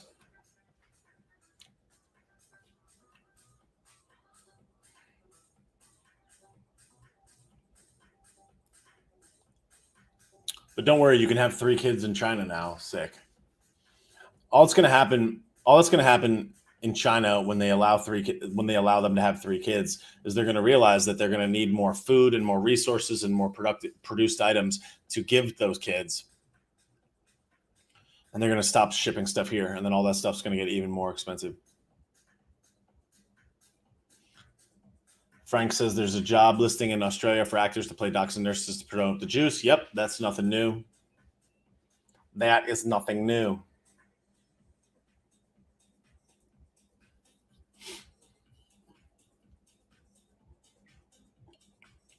Did I just see Angelina requested to be in here?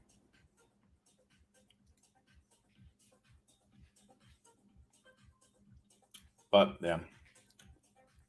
What do you guys got to say? Anybody got any questions, any comments?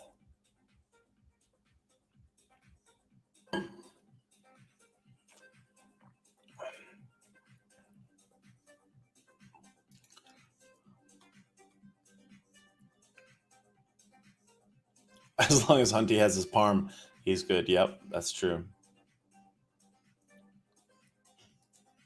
Do I think anything will happen with Fauci? I think he'll resign.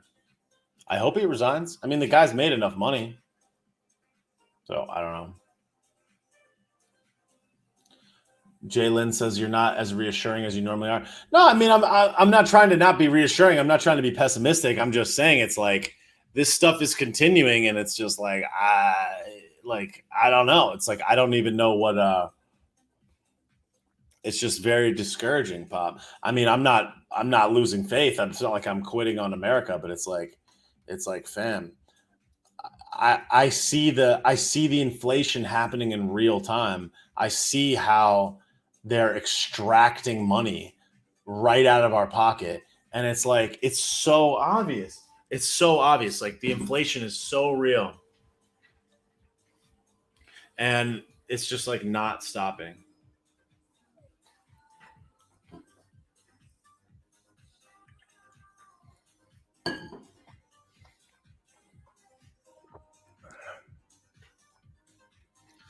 When's Crustable Harris taking the reins? Crustable. Yeah, that's hilarious. She's an uncrustable.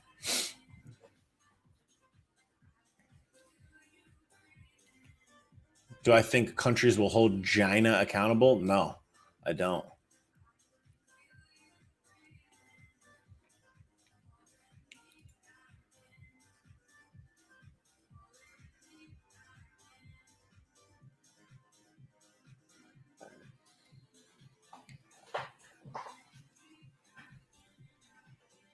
Yeah, it's like the price of food, the price of meat, the price of lumber, the price of steel, the price of basic commodities and accessories. I don't know if anybody's taken an Uber recently. Uber prices are off the wall. I'm literally probably paying 60% to 100% more money in Uber than I paid in previous years. I tried to rent a car the other day. You can't rent any cars.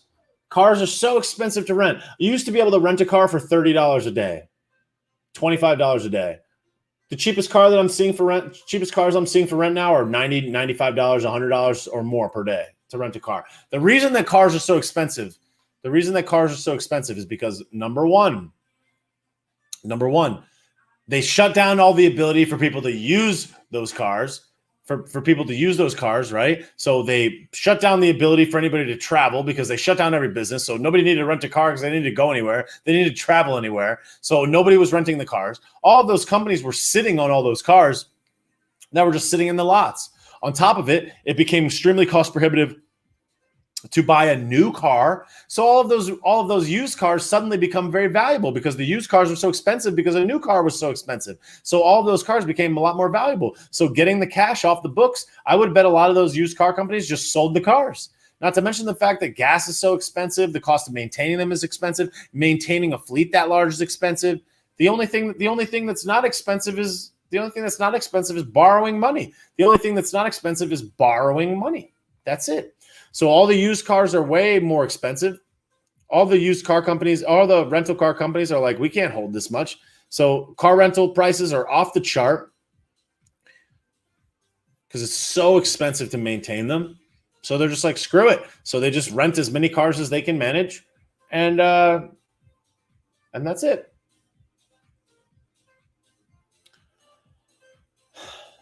On top of that, like big companies, like I think it was Hertz. Like Hertz is one of the largest car rental companies in the world, and didn't they go bankrupt? Pretty sure Hertz went bankrupt like last year. Yeah, bankrupt. Hertz. Yeah, now it's they filed for chapter 11 bankruptcy. Yeah, people are meme stocking it up. It's like whatever.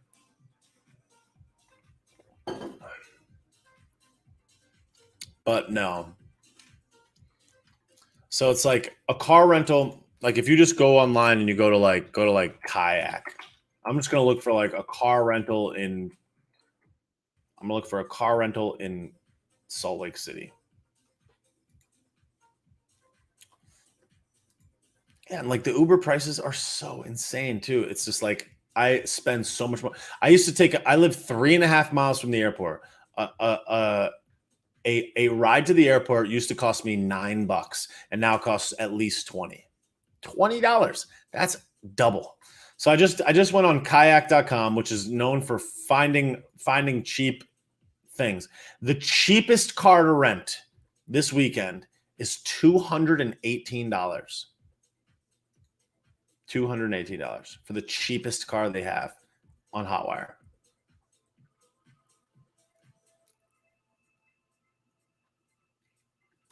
It's like, okay. $53 a day is the cheapest car for a Kia Rio. $53 a day. These cars used to be $20, 25. Cheapest one's 53 for an economy Kia Rio. $53. Okay.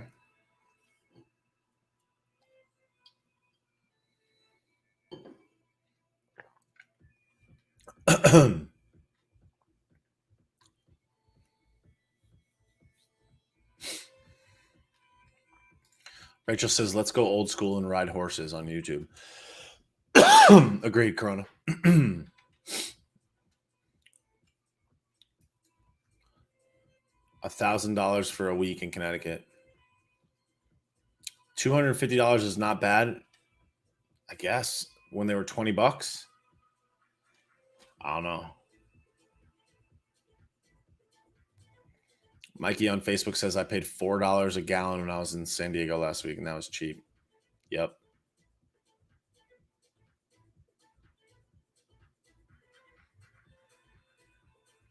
ADR Long says, can they take us to dinner? Yeah, that'd be nice. ADR Long says, should we stockpile food and water? I mean, it's always a good idea to have food and water. I mean, it's an essential ingredient of human life. So yeah, have some cans of soup and some crackers and some water. I think that's always a good idea, just because that's an essential item of life.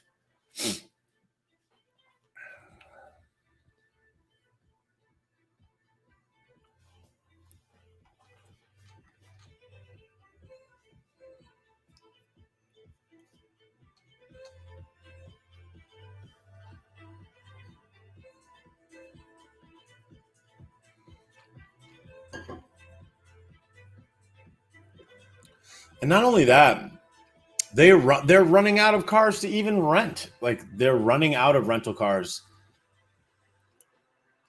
I don't know. Just the whole thing is just troubling. And again, it's like one of many. It's just one of many, many things and many, many problems. I'm stockpiling beer. Well, beer goes bad, so I don't really know that you should stockpile beer, because beer has a shelf life.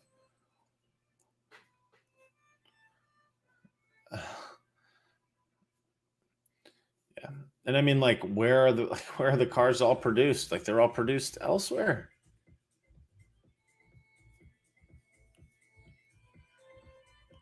I don't know. The inflation is like, it's just so obvious, and it's like, I don't know. it's just so blatant.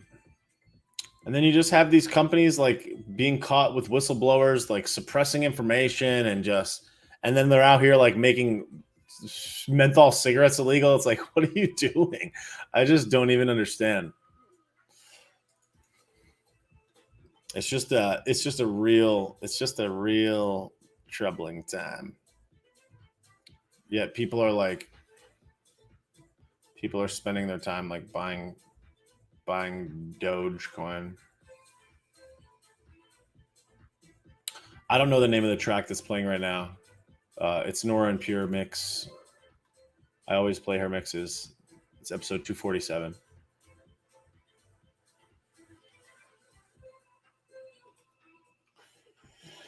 Do I think what's going on in Israel is affecting our economy? I mean, maybe. I mean, it certainly is not good that people are getting like rockets shot at them. I mean, that certainly can't be good for any economy. I can't imagine how that could be beneficial to anybody other than arms dealers and criminals. So I would say that it certainly is not good. It is certainly not good.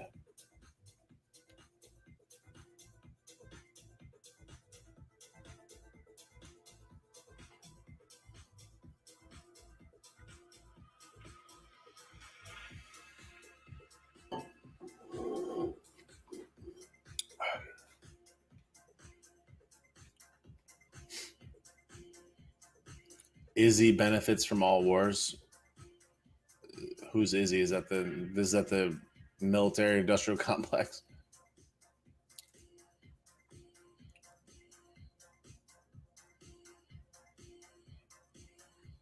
Tina says, have I watched the series Startups? I don't think so, no.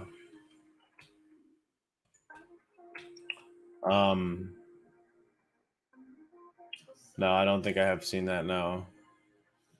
Somebody said, oh, Israel. I'm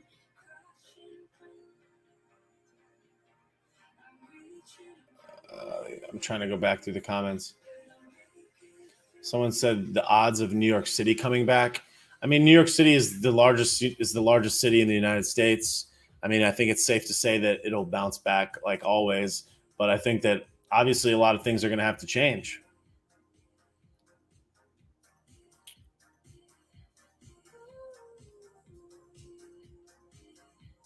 What's up, Iggs? There's the dog coming to say what up.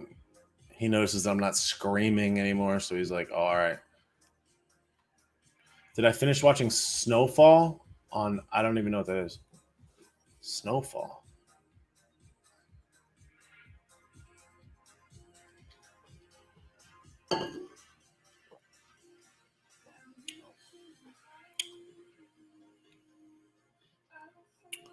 Someone says free Julian Assange. Agreed.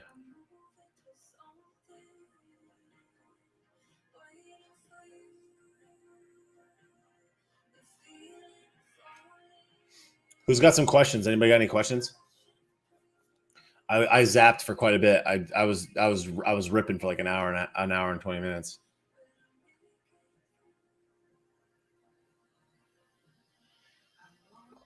Missed the screaming. Yeah. No, I was going in before. I think that the thing of the like, it's obviously awful that all of these snakes. It's obviously awful that all of these snakes are just completely psycho and are ruining everything in our political structure by setting all of these horrible policies and just pushing all this critical race theory garbage. Like every single thing is about racism when it's just not. But I just think that, like, again, I think that the biggest thing is that every single person operates using the same thing, which is money. And it's like every single person, the commonality between us all, aside from a lot of things, we all bleed red and all that, is like we all are working to get money. We need money to operate. And whether unless you could say like, oh, I only use Bitcoin or whatever. Okay, fine, but you don't use Bitcoin to pay taxes or do the vast majority of things that you spend money on. So we all are going to work every single day, paying our rent, paying our mortgage, paying our loans, paying our school, paying our internet, paying our cell phone bill, paying every single thing, all of our food and every single thing imaginable using money. And it's just like every single thing is negated by what they do there. They can just figure out a way to manipulate the money, and then every single other thing just works out. It just falls in line. It's like you don't even have to be good at other stuff. If you can just figure out a way to manipulate and change the flow of money, then you can do anything. You could get away with anything. So it's like if you can tax us, and the thing that's so amazing is that they're taxing us by saying they're going to tax us more. Joe wants to raise the capital gains tax, which is insane. And like most people don't even understand the severity of that. If you tax capital gains, you're just it's like taxing capital gains like that is like, they're like, oh, it's only going to be people over $1 million. It's only going to, then it'll be over 500,000. Then it'll be 400,000. Then it'll be everyone. What the government gives or takes, they don't give it back. Once they take it, they never give it back. So it's like, what's up, Rachie Bo? So it's like they're not just gonna like start taxing a certain class of people and then just one day wake up and be like, oh, like it's only for they're gonna take it further and further and further. Like the income tax and a variety of other taxes worked exactly like that, and they just keep them forever. I was listening to the Peter Schiff show podcast the other day, and he was talking about, I think it's an excise tax that we pay, or some type of tax that we pay on our phone bills, and we've been paying that since like World War I. It's like we've been paying it for like 80 something years, or World War II.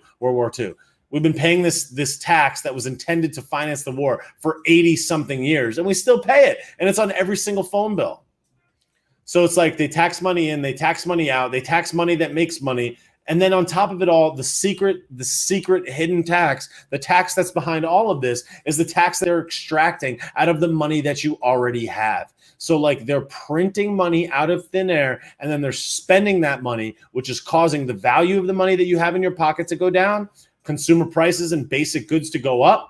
Then they're squeezing every single business owner. They're squeezing your ability to earn with your paycheck. They're squeezing your ability to your ability to get to and from work. They're paying every single person out.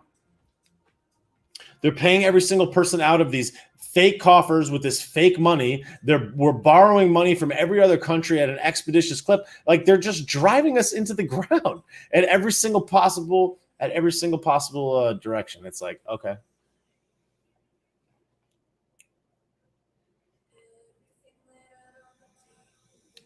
So it's like, I don't know, man. Then like, who cares about all the white business owners? They only care about the black business owners. It's like, Wendy said on Facebook, she said, hang tough in the stock market or bail out. Look, I'm not a financial advisor, but my theory on the stock market is the following: buy, never sell. That's my strategy. A large percentage of my net worth, probably 40 to 50% of my net worth is in the stock market. Probably like 30 or 40%. And I'm not going to sell anything. If it goes down, I'll just buy more.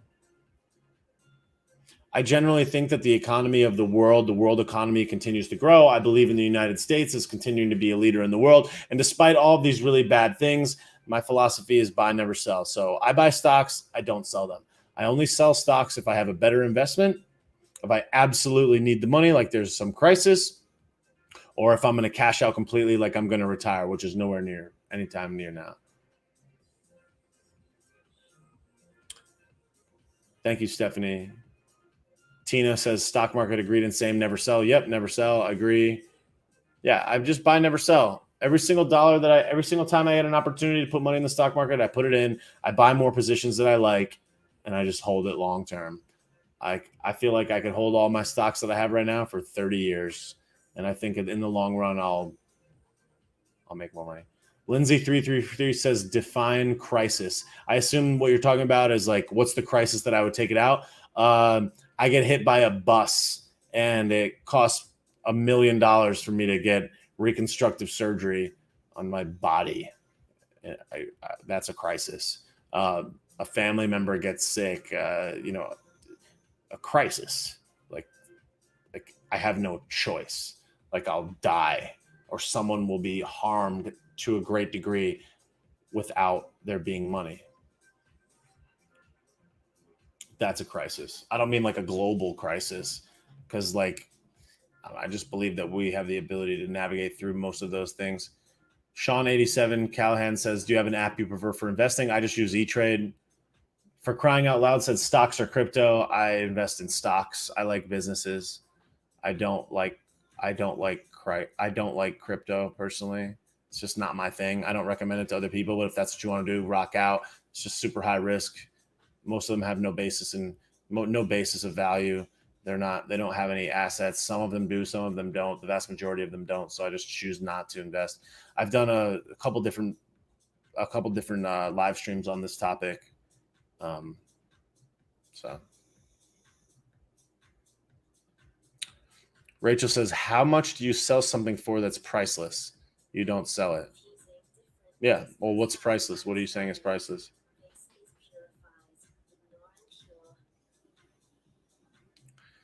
Two effing idiots on Facebook said, what do you look for before investing in a business? I like a business that I know, like, and trust, that I already know, that I like and I understand.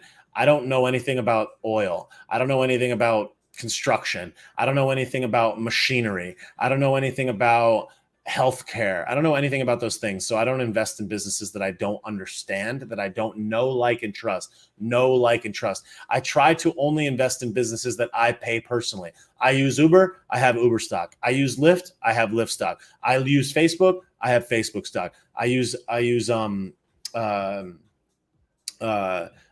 Shopify to sell my merchandise. I have Shopify stock. So I try to buy businesses that I know, like, and trust, and I try to invest in businesses that I believe will grow over the long term. I try to buy businesses that have explosive growth opportunity and that are not going to be hindered by another clamdemic, by government overreach, or by anything other than like massive expansion. I try to invest in businesses that I think can 10x in 10 years. I like ones that I like explosive long-term growth and theoretical high risk. I also like IPOs. I like new technology companies, especially if I believe that they'll last for the long term. I like a company that I know will exist in 10 years in a what is it called? In an industry that I believe will grow by leaps and bounds in the next 10 years. That's what I look for when I invest in a business.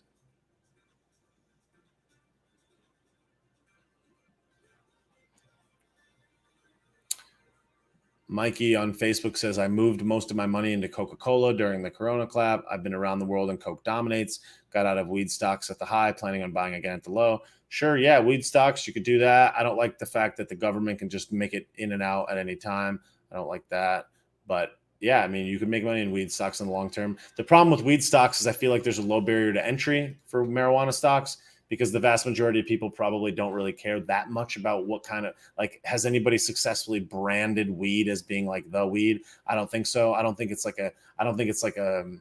to buy companies that are like kind of like that kind of monopolize an industry.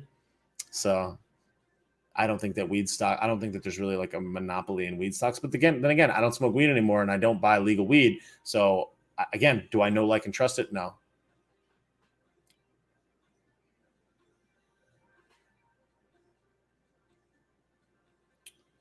For crying out loud says, electricity stocks got me nowhere. Yeah, electricity stocks, those are like low risk dividend paying stocks usually. That's just like basically like a store value. I don't like stuff like that. I'm fairly young, so I like to invest in things that are going to have long-term growth potential. Something like a electricity company or like a utility company is like going to have limited growth over a long term. But it's like, I don't know, it's just not my jam. I like dividends. I just don't think that electricity stocks are like the blowout for me. And I don't understand anything about electricity. It's like, do I know, like, and trust it? No.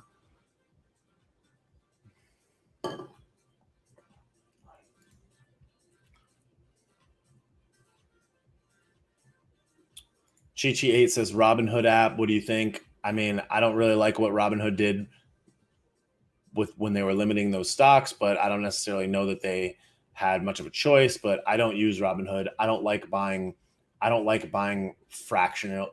I don't like fraction. What is it called? Fractional shares. I don't buy fractional shares. I just buy full shares. I don't think it's bad. I would buy a fractional share, but I try not to. I just try to just buy full shares. I can wrap my head around it. So I just use E-Trade. Cherie says today's video was the best ever. Loved it. Thank you so much. Appreciate it.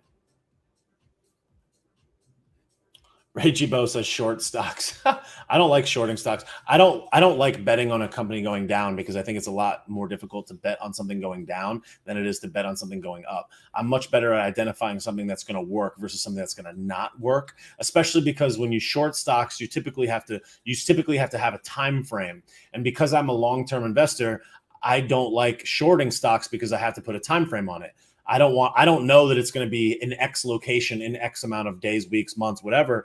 Whereas I'm certain, to as much as I can be, that a company will grow over the next 5 to 10 years. Like I look at a stock like Facebook and I'm like, there's nothing that you could tell me that would convince me that Facebook will not be a larger company 5 years from now. There's nothing that you could tell me that Uber is not going to be a large company 5 years from now. There's nothing that you could tell me that would convince me that Shopify will not be a larger company 5 years from now. There's nothing that you could tell me that would convince me that any of those companies will not be bigger. And that's why I invest in them. I try to buy stocks in companies that I know, like, and trust, that I believe are in an industry that will grow over the long term. I try not to bet on downs. I try to bet on ups because I think it's much easier to predict long term versus shorting stocks, which requires a time frame. But you can make a lot of money shorting stocks. I just don't do it. That doesn't mean that it's wrong. Be a man. Short stocks are garbage. Be a man. Yes, agreed. Critical garb theory. Agreed.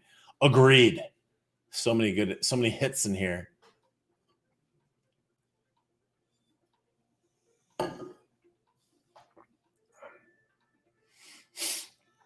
Look, Facebook, I get it, but you got to remember, like, Facebook is one of the largest technology companies in the world. Even though they may have had bad things happen here or there or whatever, Instagram, which is owned by Facebook, which we're using right now, is giving me the ability to communicate this message to you. It's not all that bad. I understand that they do lots of bad things, but there's lots of companies that do bad things. So you just have to determine what's your moral compass, like where does it weigh in? It's like, if it allows me to do more good, if it allows me to ultimately net out positive, then, like, is it bad? I think that Instagram is largely responsible for lots of great communication. I think a lot of the things that you and I realize on a daily basis come from the ability for us to communicate and use this platform to learn and navigate our way through through information. So even though it's suppressed in certain aspects, and even though we're going through a thing right now, I think that ultimately at the end of the day, the road rises to meet what is absolutely necessary. And I have an optimistic hope for the future that things will end up working out for the better. And hopefully Facebook is part of that shift, but we'll see.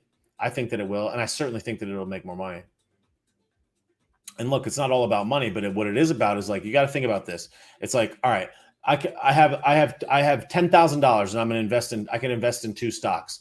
Do I invest in Philip Morris, Altria? Do I invest in cigarettes and wine and chewing tobacco, or do I invest in Facebook? Which is the lesser of 2 evils? It's like, you know what I mean? Like, there's lots of things that you could do that would essentially be bad or whatever. But it's like, what do you choose? It's like, where do you draw the line? Like, I believe that Facebook is responsible for lots of good, despite the fact that there's bad things that happen. Doesn't mean that it's wholly bad. And I think that you could probably make that case for Altria, for Philip Morris. You could probably make that. Like, there's a lot of bad things, but it's like, where do you draw the line? A while back, I had Brett Lamb says, if you thought differently, you wouldn't have stock in those companies. I don't know what that means. What do you mean?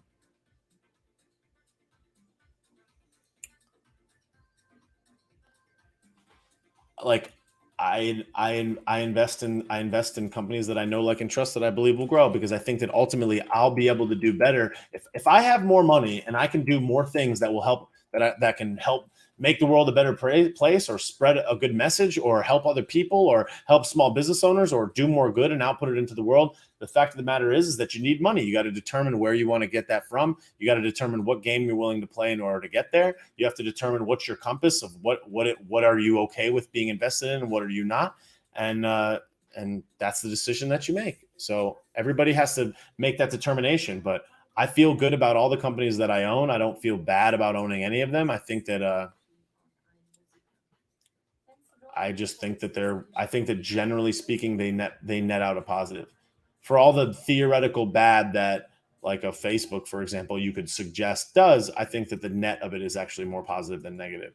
Even though we like to rail on the negatives, I think that overall it's a positive, because it gives people the ability to create and produce. Like, people can come in here, for example, and like buy badges and attend these live streams. You know how much money it used to cost to live stream? If you wanted to live stream 5 years ago, now I could do it from my phone from anywhere. I could do it in the car. I mean, that's amazing. So it's like, we have to kind of just like take kind of an inventory of the value that is actually being produced here. But like, my largest holding is Facebook. My second largest is Uber. My third is Shopify, PayPal, Verizon, Lyft. And like, I believe in Uber. I think Uber generally is a really great thing. I think a lot of people don't drive drunk because of Uber. I think Uber saves lots of people's lives. That's why I like Uber. I think Shopify enables your average everyday person to start a business from their home, to have the same type of power as an Amazon has, and produce and sell merchandise. Shopify allows independent people to be entrepreneurs and succeed. That's amazing. I have stock in PayPal. That's my fourth largest holding. I receive payments from companies all over the world using PayPal. I get paid in a variety of different currencies. I've probably accepted payments in 15 different currencies, from Australian, from New Zealand dollars to rupees to pounds to any variety, pesos, any variety of different currencies I've received in PayPal, and I can easily switch them and transfer them into USD and pop them into my bank account instantly on the phone, on my phone, on my laptop, on the go, at the zoo, whatever. I can transfer a foreign currency into USD, and it allows me to run my business internationally seamlessly. I like that stock. That's great. I use Verizon. Verizon's a great phone. They sell great phones. They have great connectivity. I invest in Verizon. I like Verizon. I pay Verizon. It's hundreds of dollars a month. Yeah, okay, I like it. I think Verizon ultimately enables me to live a better life, so I invest in Verizon.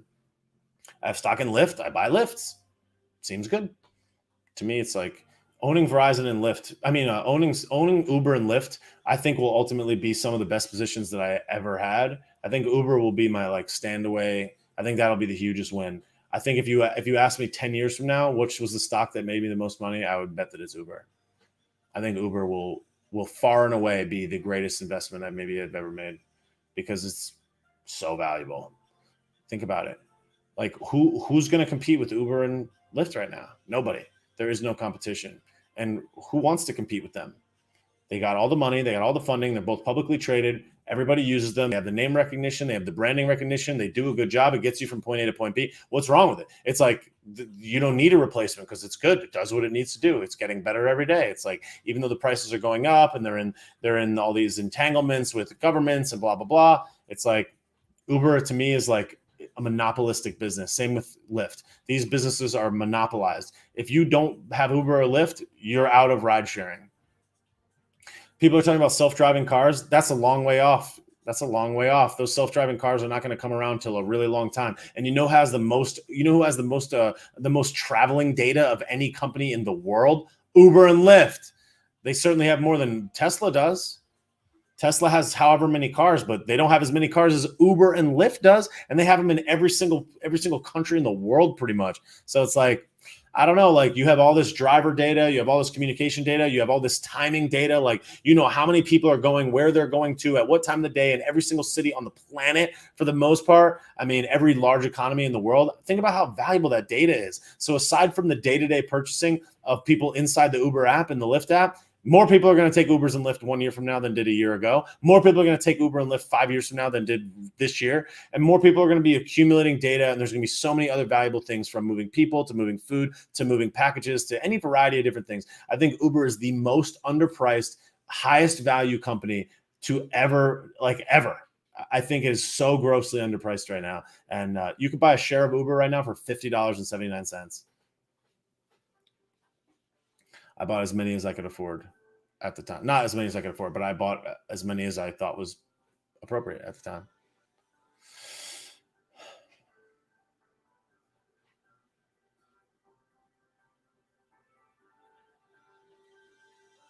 What about crypto mining apps? No, I stay far away from crypto. I don't want anything to do with any crypto.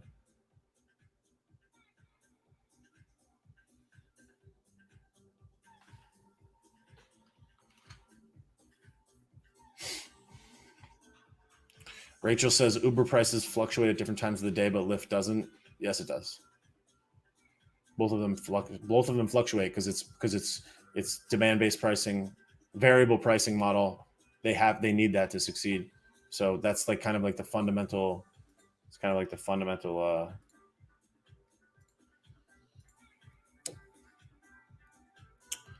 Blockchain missing out, bro. No, I'm good. I'm straight. I'm doing okay. I think what's going to happen. I think what's ultimately going to happen with Uber and Lyft is I think that Uber and Lyft are going to deliver the vast majority of packages, and I think that in the future, the vast majority of deliveries and livery services will be done by Uber and Lyft. I think that if you want to, like, if I want to send you, I don't know, like if I want to send you this mug and you live across town, I think I'll be able to pay an Uber driver to just scoop it up and drop it at some drop box for pennies on the dollar. And I can just move small items around. I think localized shipping, and localized movement of products, including mail, will be crowdsourced to Uber and Lyft drivers. And I think that companies like FedEx, UPS, and USPS will be destroyed.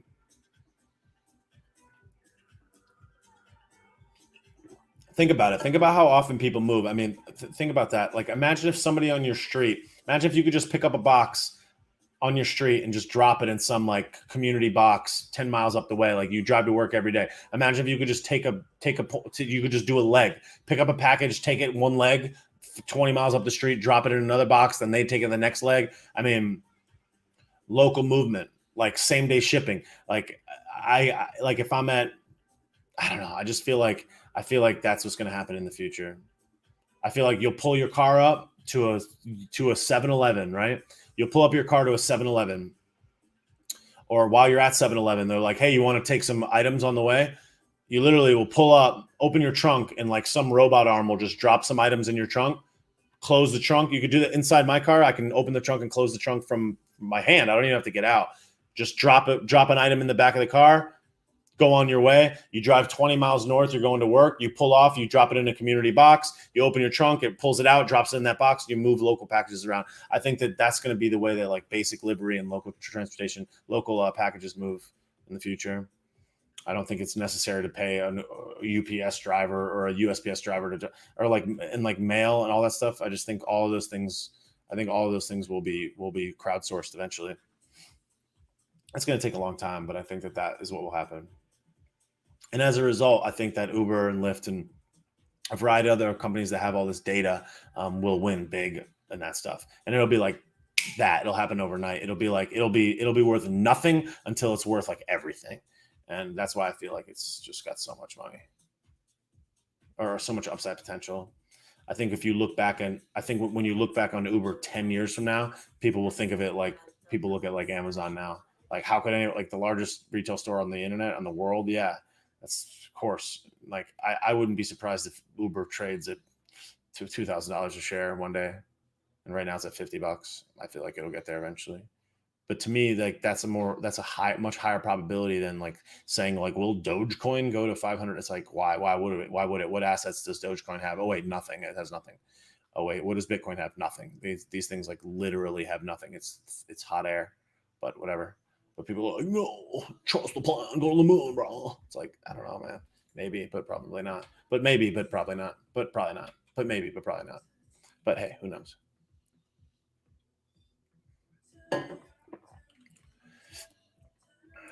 Kevin Costner will never let USPS go down. Yeah.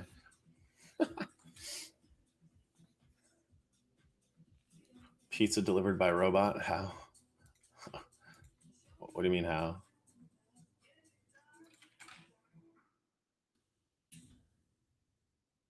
Pompeo does know. All right, I'll take like a couple more questions or whatever, and then I'm gonna leave. But thank you guys for being here. What do you guys got? Anybody have any other questions before I go? Wow, my video today is up to 16,000 views. That's awesome. Thank you guys for that. Yo, if you don't already follow me on YouTube, please go follow me on YouTube, youtube.com/BobbySausalito. Really appreciate it. Follow me on Facebook. James Mon says thoughts on Bitcoin. I think it's worthless and it'll go to zero. Not zero, but it'll go to like next to nothing. It'll be mostly useless. So I think Bitcoin's trash.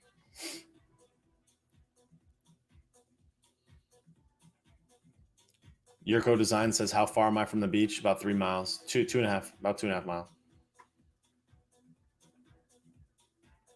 Shelly Mack says, Satoshi white papers need to be read before having a dumb freaking opinion. Cool, Shelly. Yeah, my opinion's dumb. You know what an opinion is an opinion, right? It's just my perspective. So also, you don't know what I've read. Also, I don't need to read the white papers.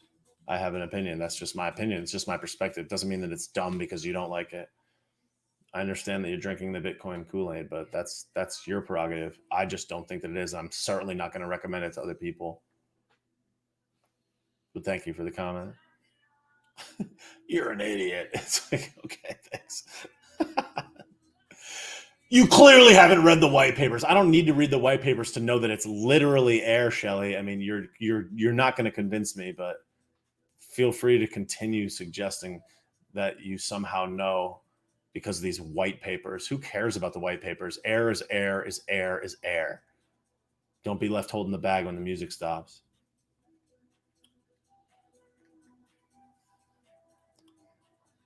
Frank K says, personally, I'm over the Donnie thing. I think he's stogged us. Yep, I agree.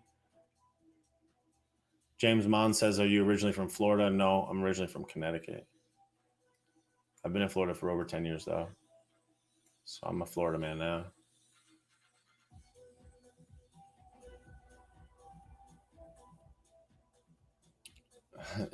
Shelly is really interested on YouTube in convincing me that Bitcoin is not air, but unfortunately it is.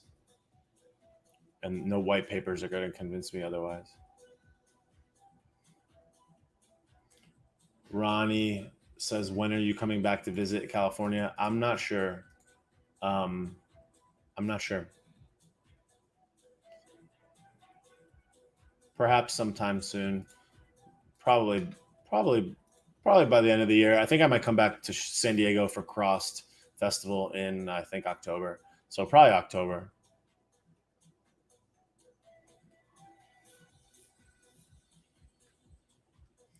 Sable says, are you going to make any other trips soon like you did in Tennessee? Yes, I'm actually going to Salt Lake City, Utah tomorrow to go to FitCon.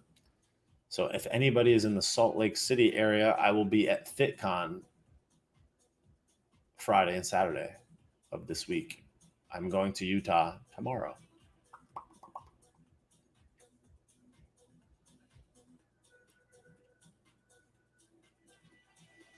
Plant-based Dominican. I'm on 1.5 miles from the beach, Hollywood Beach. Nice. That's awesome. Fort Lauderdale. South Florida. Stand up. Pompeo's under the sea with a pineapple. Agreed. I will be at Summer Smash. So Jalen229 just says, come to Summer Smash, which is in St. Louis. I will be at Summer Smash. I will be there. I haven't told anybody that yet, but yeah, I will be there.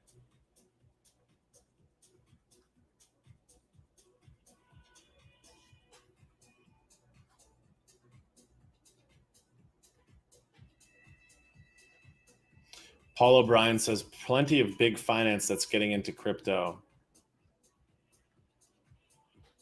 not just a bunch of whales holding it. It's definitely seeing large institutional adoption. That doesn't really prove anything to me that institutions are buying it. Institutions' job is to make money. Just because they're buying it doesn't mean anything. Just because they're adopting it doesn't mean that it's not any validation of its quality. There are a lot of big whales holding it. The vast majority of Bitcoin is held by a small number of whales. The vast number of Dogecoin is held by a small number of whales. There are massive accounts. There are massive wallets that hold the vast majority of all these cryptos, and they can destroy the price instantly at any moment overnight. James Mon says, I believe you're bearish on the US dollar. What do you recommend for store of value? Gold, real estate? I'm not necessarily bearish on the US dollar, although I do listen to Peter Schiff talk about that. But I don't know how the US dollar goes up and down. I don't understand it to that much of a fundamental degree that I say it's going to go up or it's going to go down with certainty, because I don't understand that all the way. I'm trying to get better at it. But he certainly talks about how it's going to go down. This is what I do. I believe that cash flowing assets are the game. So I try to invest as much available cash as I have in cash flowing assets. So I buy internet assets, and I believe that is going to be my best investment. I invested in my business. And so what do I recommend for store of value? Gold is certainly a store of value because it's real money. Silver is certainly a store of value because it's real money. Real estate is certainly a store of value because you can use it, you can live in it, you can rent it, it can cash flow. So I would say gold, real estate. I would say a business, some type of asset. To me, the best business is one that you can control and increase in value with your own effort. I like the stock market. I like the U.S. stock market. I like foreign stock market. I like real companies. So Frank K says even big finance is backed by nothing. That's not true. Sean 87 says, what's your biggest why for what you do? I think my biggest why is that I believe that I could do lots of good. And I believe that all the things that I'm trying to do will ultimately net out a much larger positive than any other task that I could do.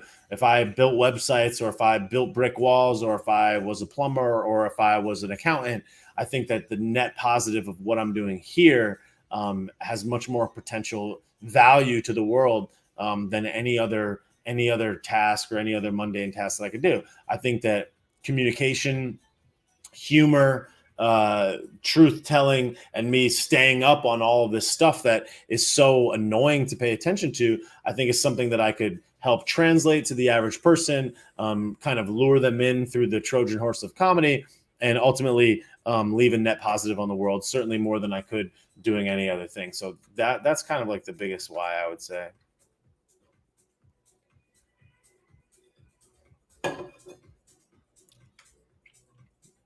JJ9715 says, do you believe in weather modification? I don't think that anybody needs to believe in weather modification, because it is real. It's been widely proven to be a real thing. Do I think that they're doing it every day? I don't know. Probably not. I would say that it's certainly not something to really worry about.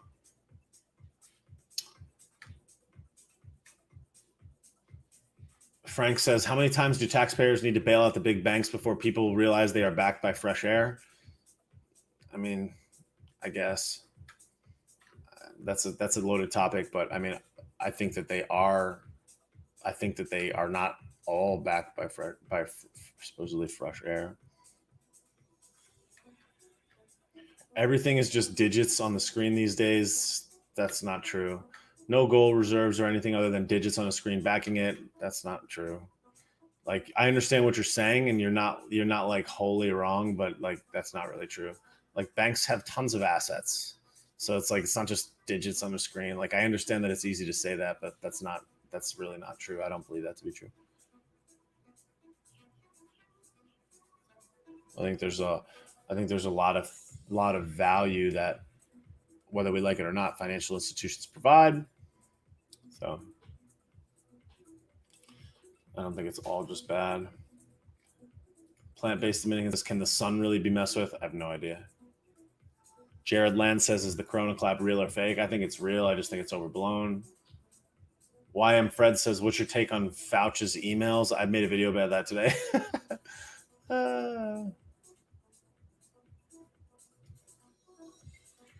Thanks, Rachel, on YouTube. Rachel's giving some nice comments on YouTube.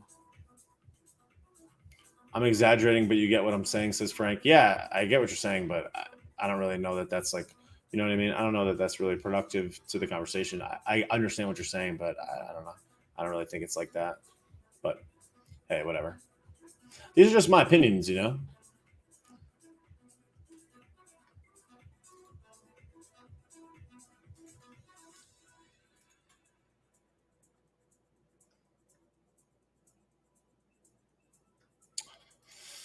Sean says you should welcome fan submissions of people doing the Sausalito strut. Yeah, I mean, I've posted several videos of fans doing it, and people doing it. I love those. I love when people send me videos like that. Irene on Facebook says, do I think Fauci will be fired? No, I think he'll resign.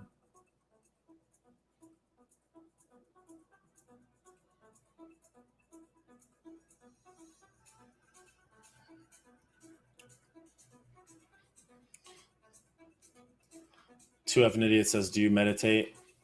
Not in a, I don't like sit and meditate, no, but I like meditate at the gym and in other ways. I don't know that meditating has to be a certain way, so I just do it how I feel. Right. The fan Billy heads were funny. Yeah, people doing the Billy head is funny. Yeah, feel free to start making some Billy head videos and posting them. That would be hilarious. Yo, shout out to the people for the badges: Stephanie IE, Sean 87, Callahan, Ryan, Big Ray, Fozzie, Plant Based Dominican, M Spanos 81, Marisol 1112, Trisha Peach, and Ellie 2. Thank you guys so much for the badges on Instagram. I really appreciate it. Thank you for that. I appreciate the generosity. It is highly appreciated. Thank you so much. So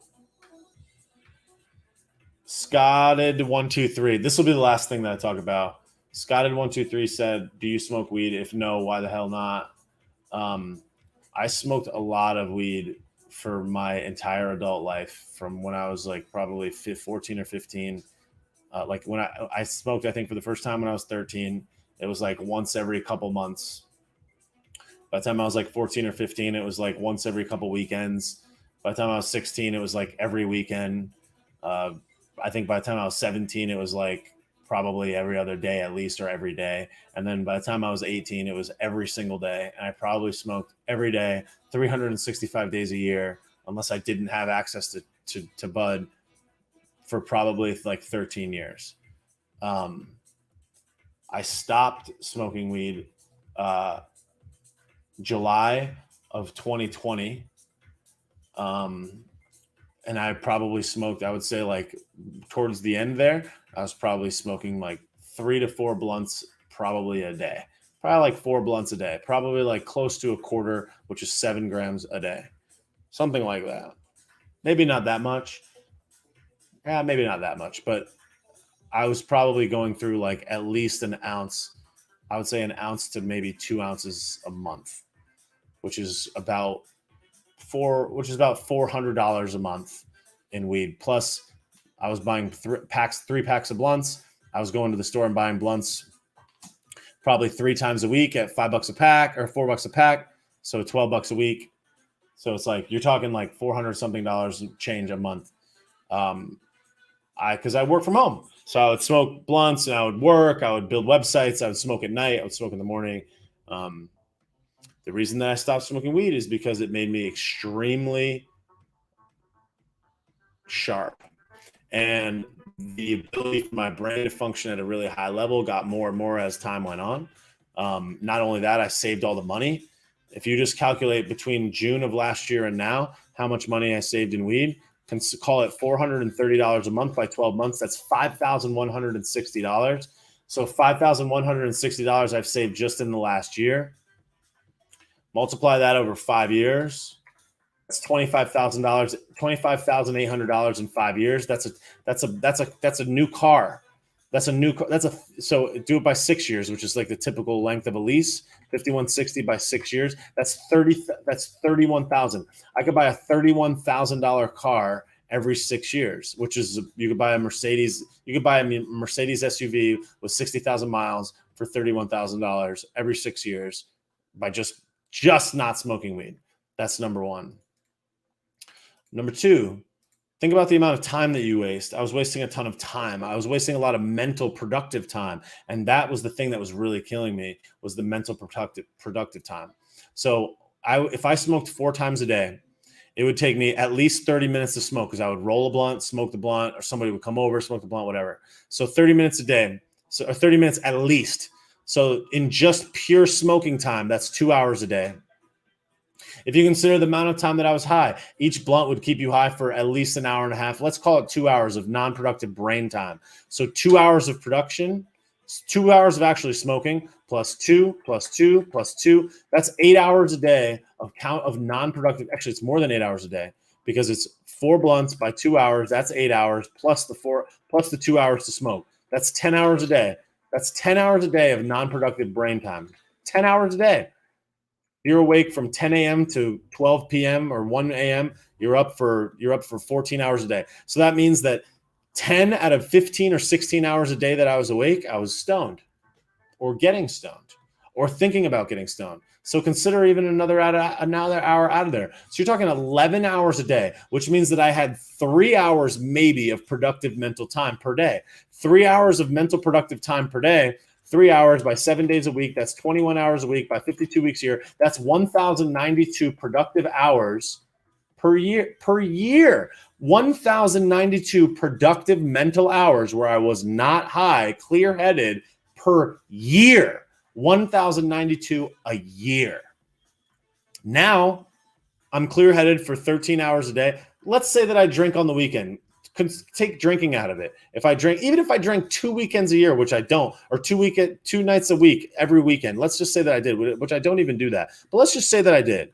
You're talking 14 hours a day by 5 days a week. That's 70 hours a week by 52 weeks. That's 3,640 mental productive hours, which means that in 1 year's time, I am more than 3 times as productive in the exact same 12-month span. 3 times as productive. So if you make $100,000 per year and you're 3 times as productive, that means that you just went from $100,000 a year to $300,000 a year in productive time. Now, even if you want to say, oh, half that time, whatever, I'm not working, whatever, call it double. That means if you made $100,000, you can make $200,000. So not only am I losing money that I'm spending on weed, but I have opportunity costs of what money I could be making, not to mention the other mental things and the other things that happen as a result.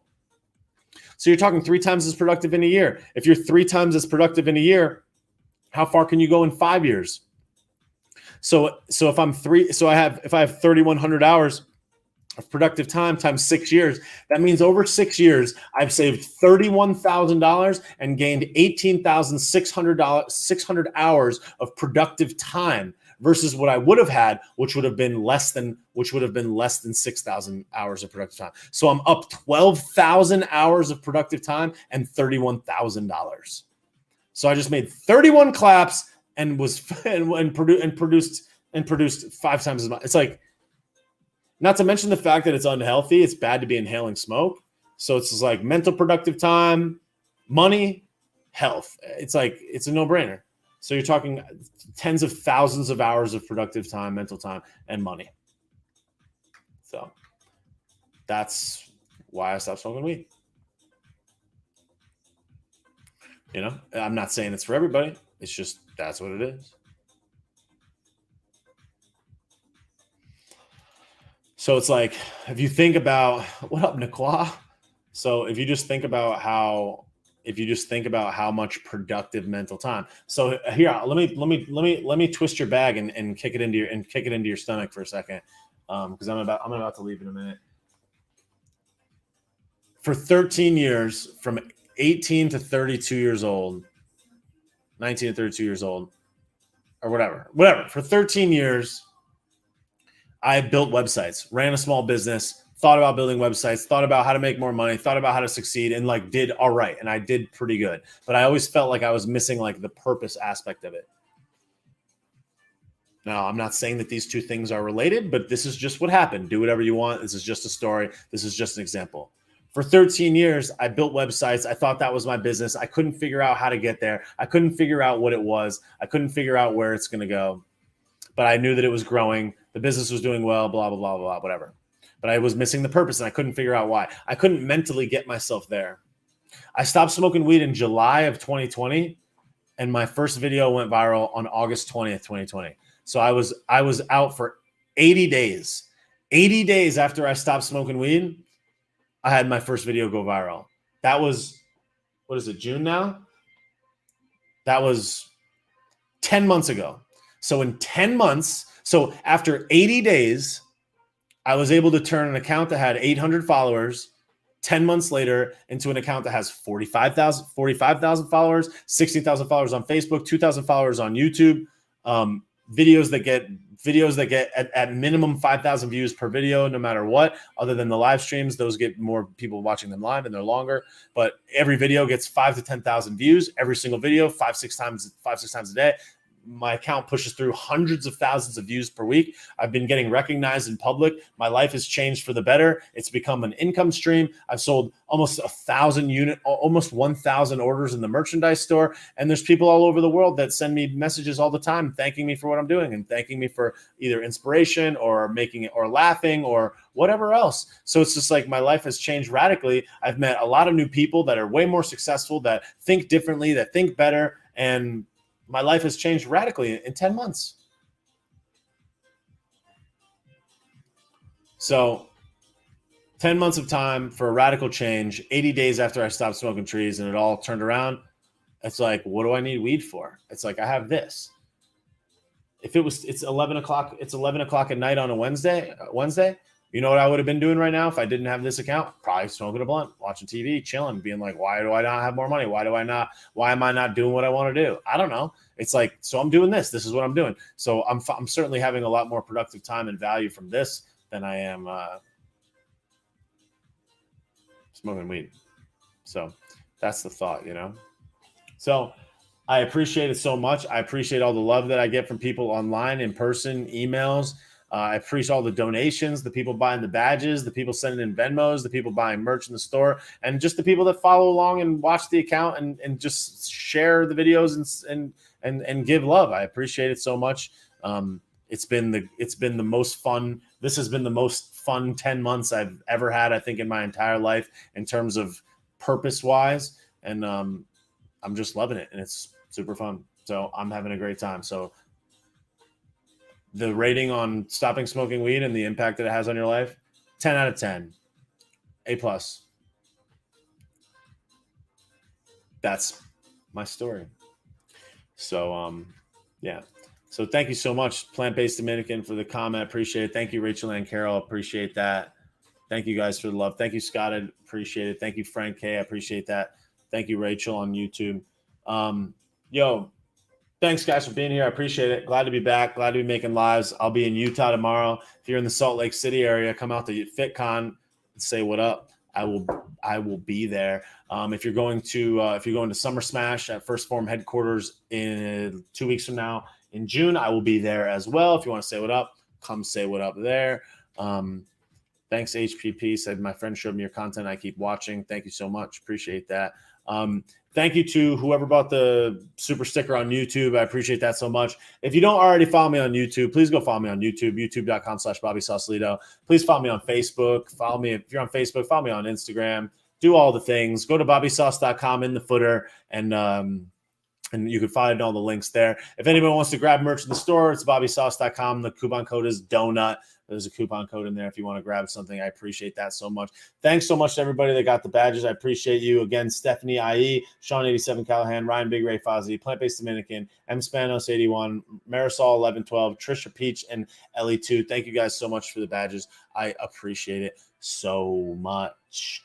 Have an awesome night. Share the good word. Share the love. If you didn't check out my video from today, go check it out and watch it. I'm really having a good time doing this. Thank you guys for the love so much. And I will see you very soon. Thanks again. Much love. See you tomorrow. Peace out, Facebook and Instagram. Thanks for being here.